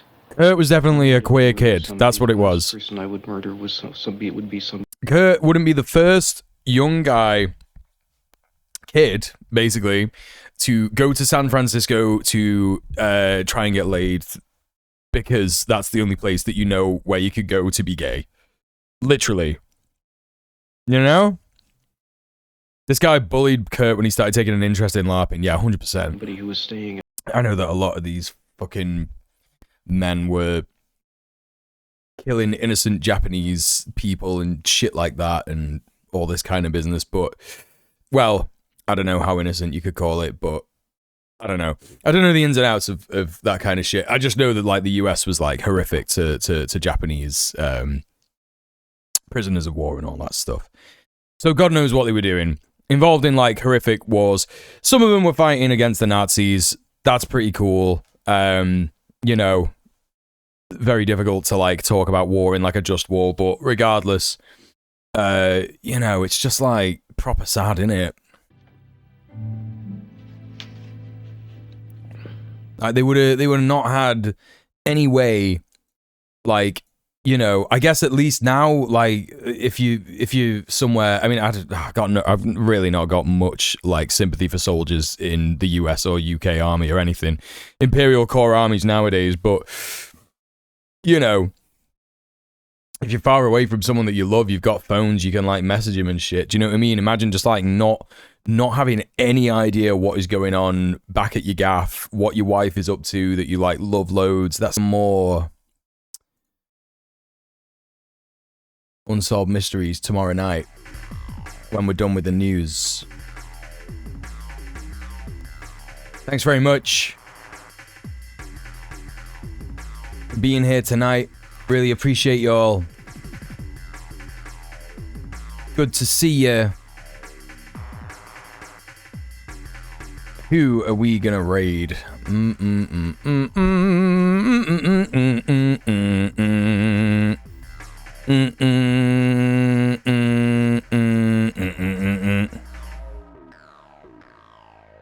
Da da da da. Da da da da. Da da da da.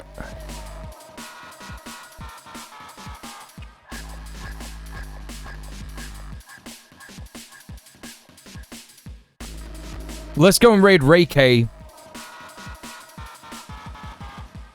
Ray K is pretty cool. I found the streamer a couple of days ago. I think it was when Rob raided them.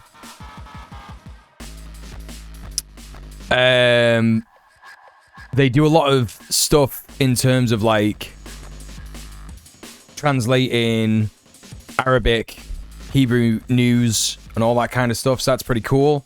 So we're gonna go over and raid Ray K.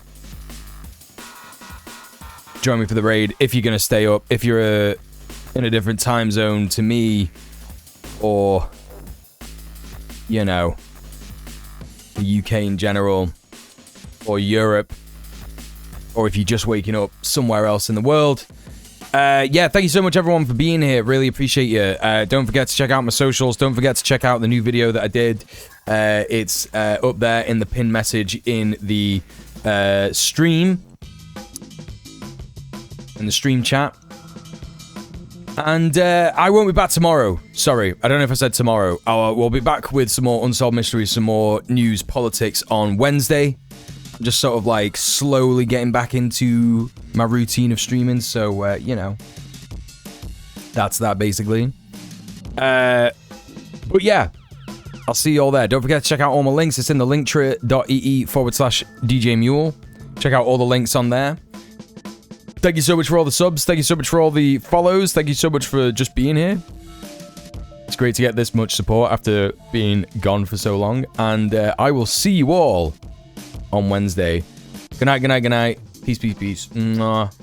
Goodbye, goodbye, goodbye, goodbye, goodbye, goodbye, goodbye.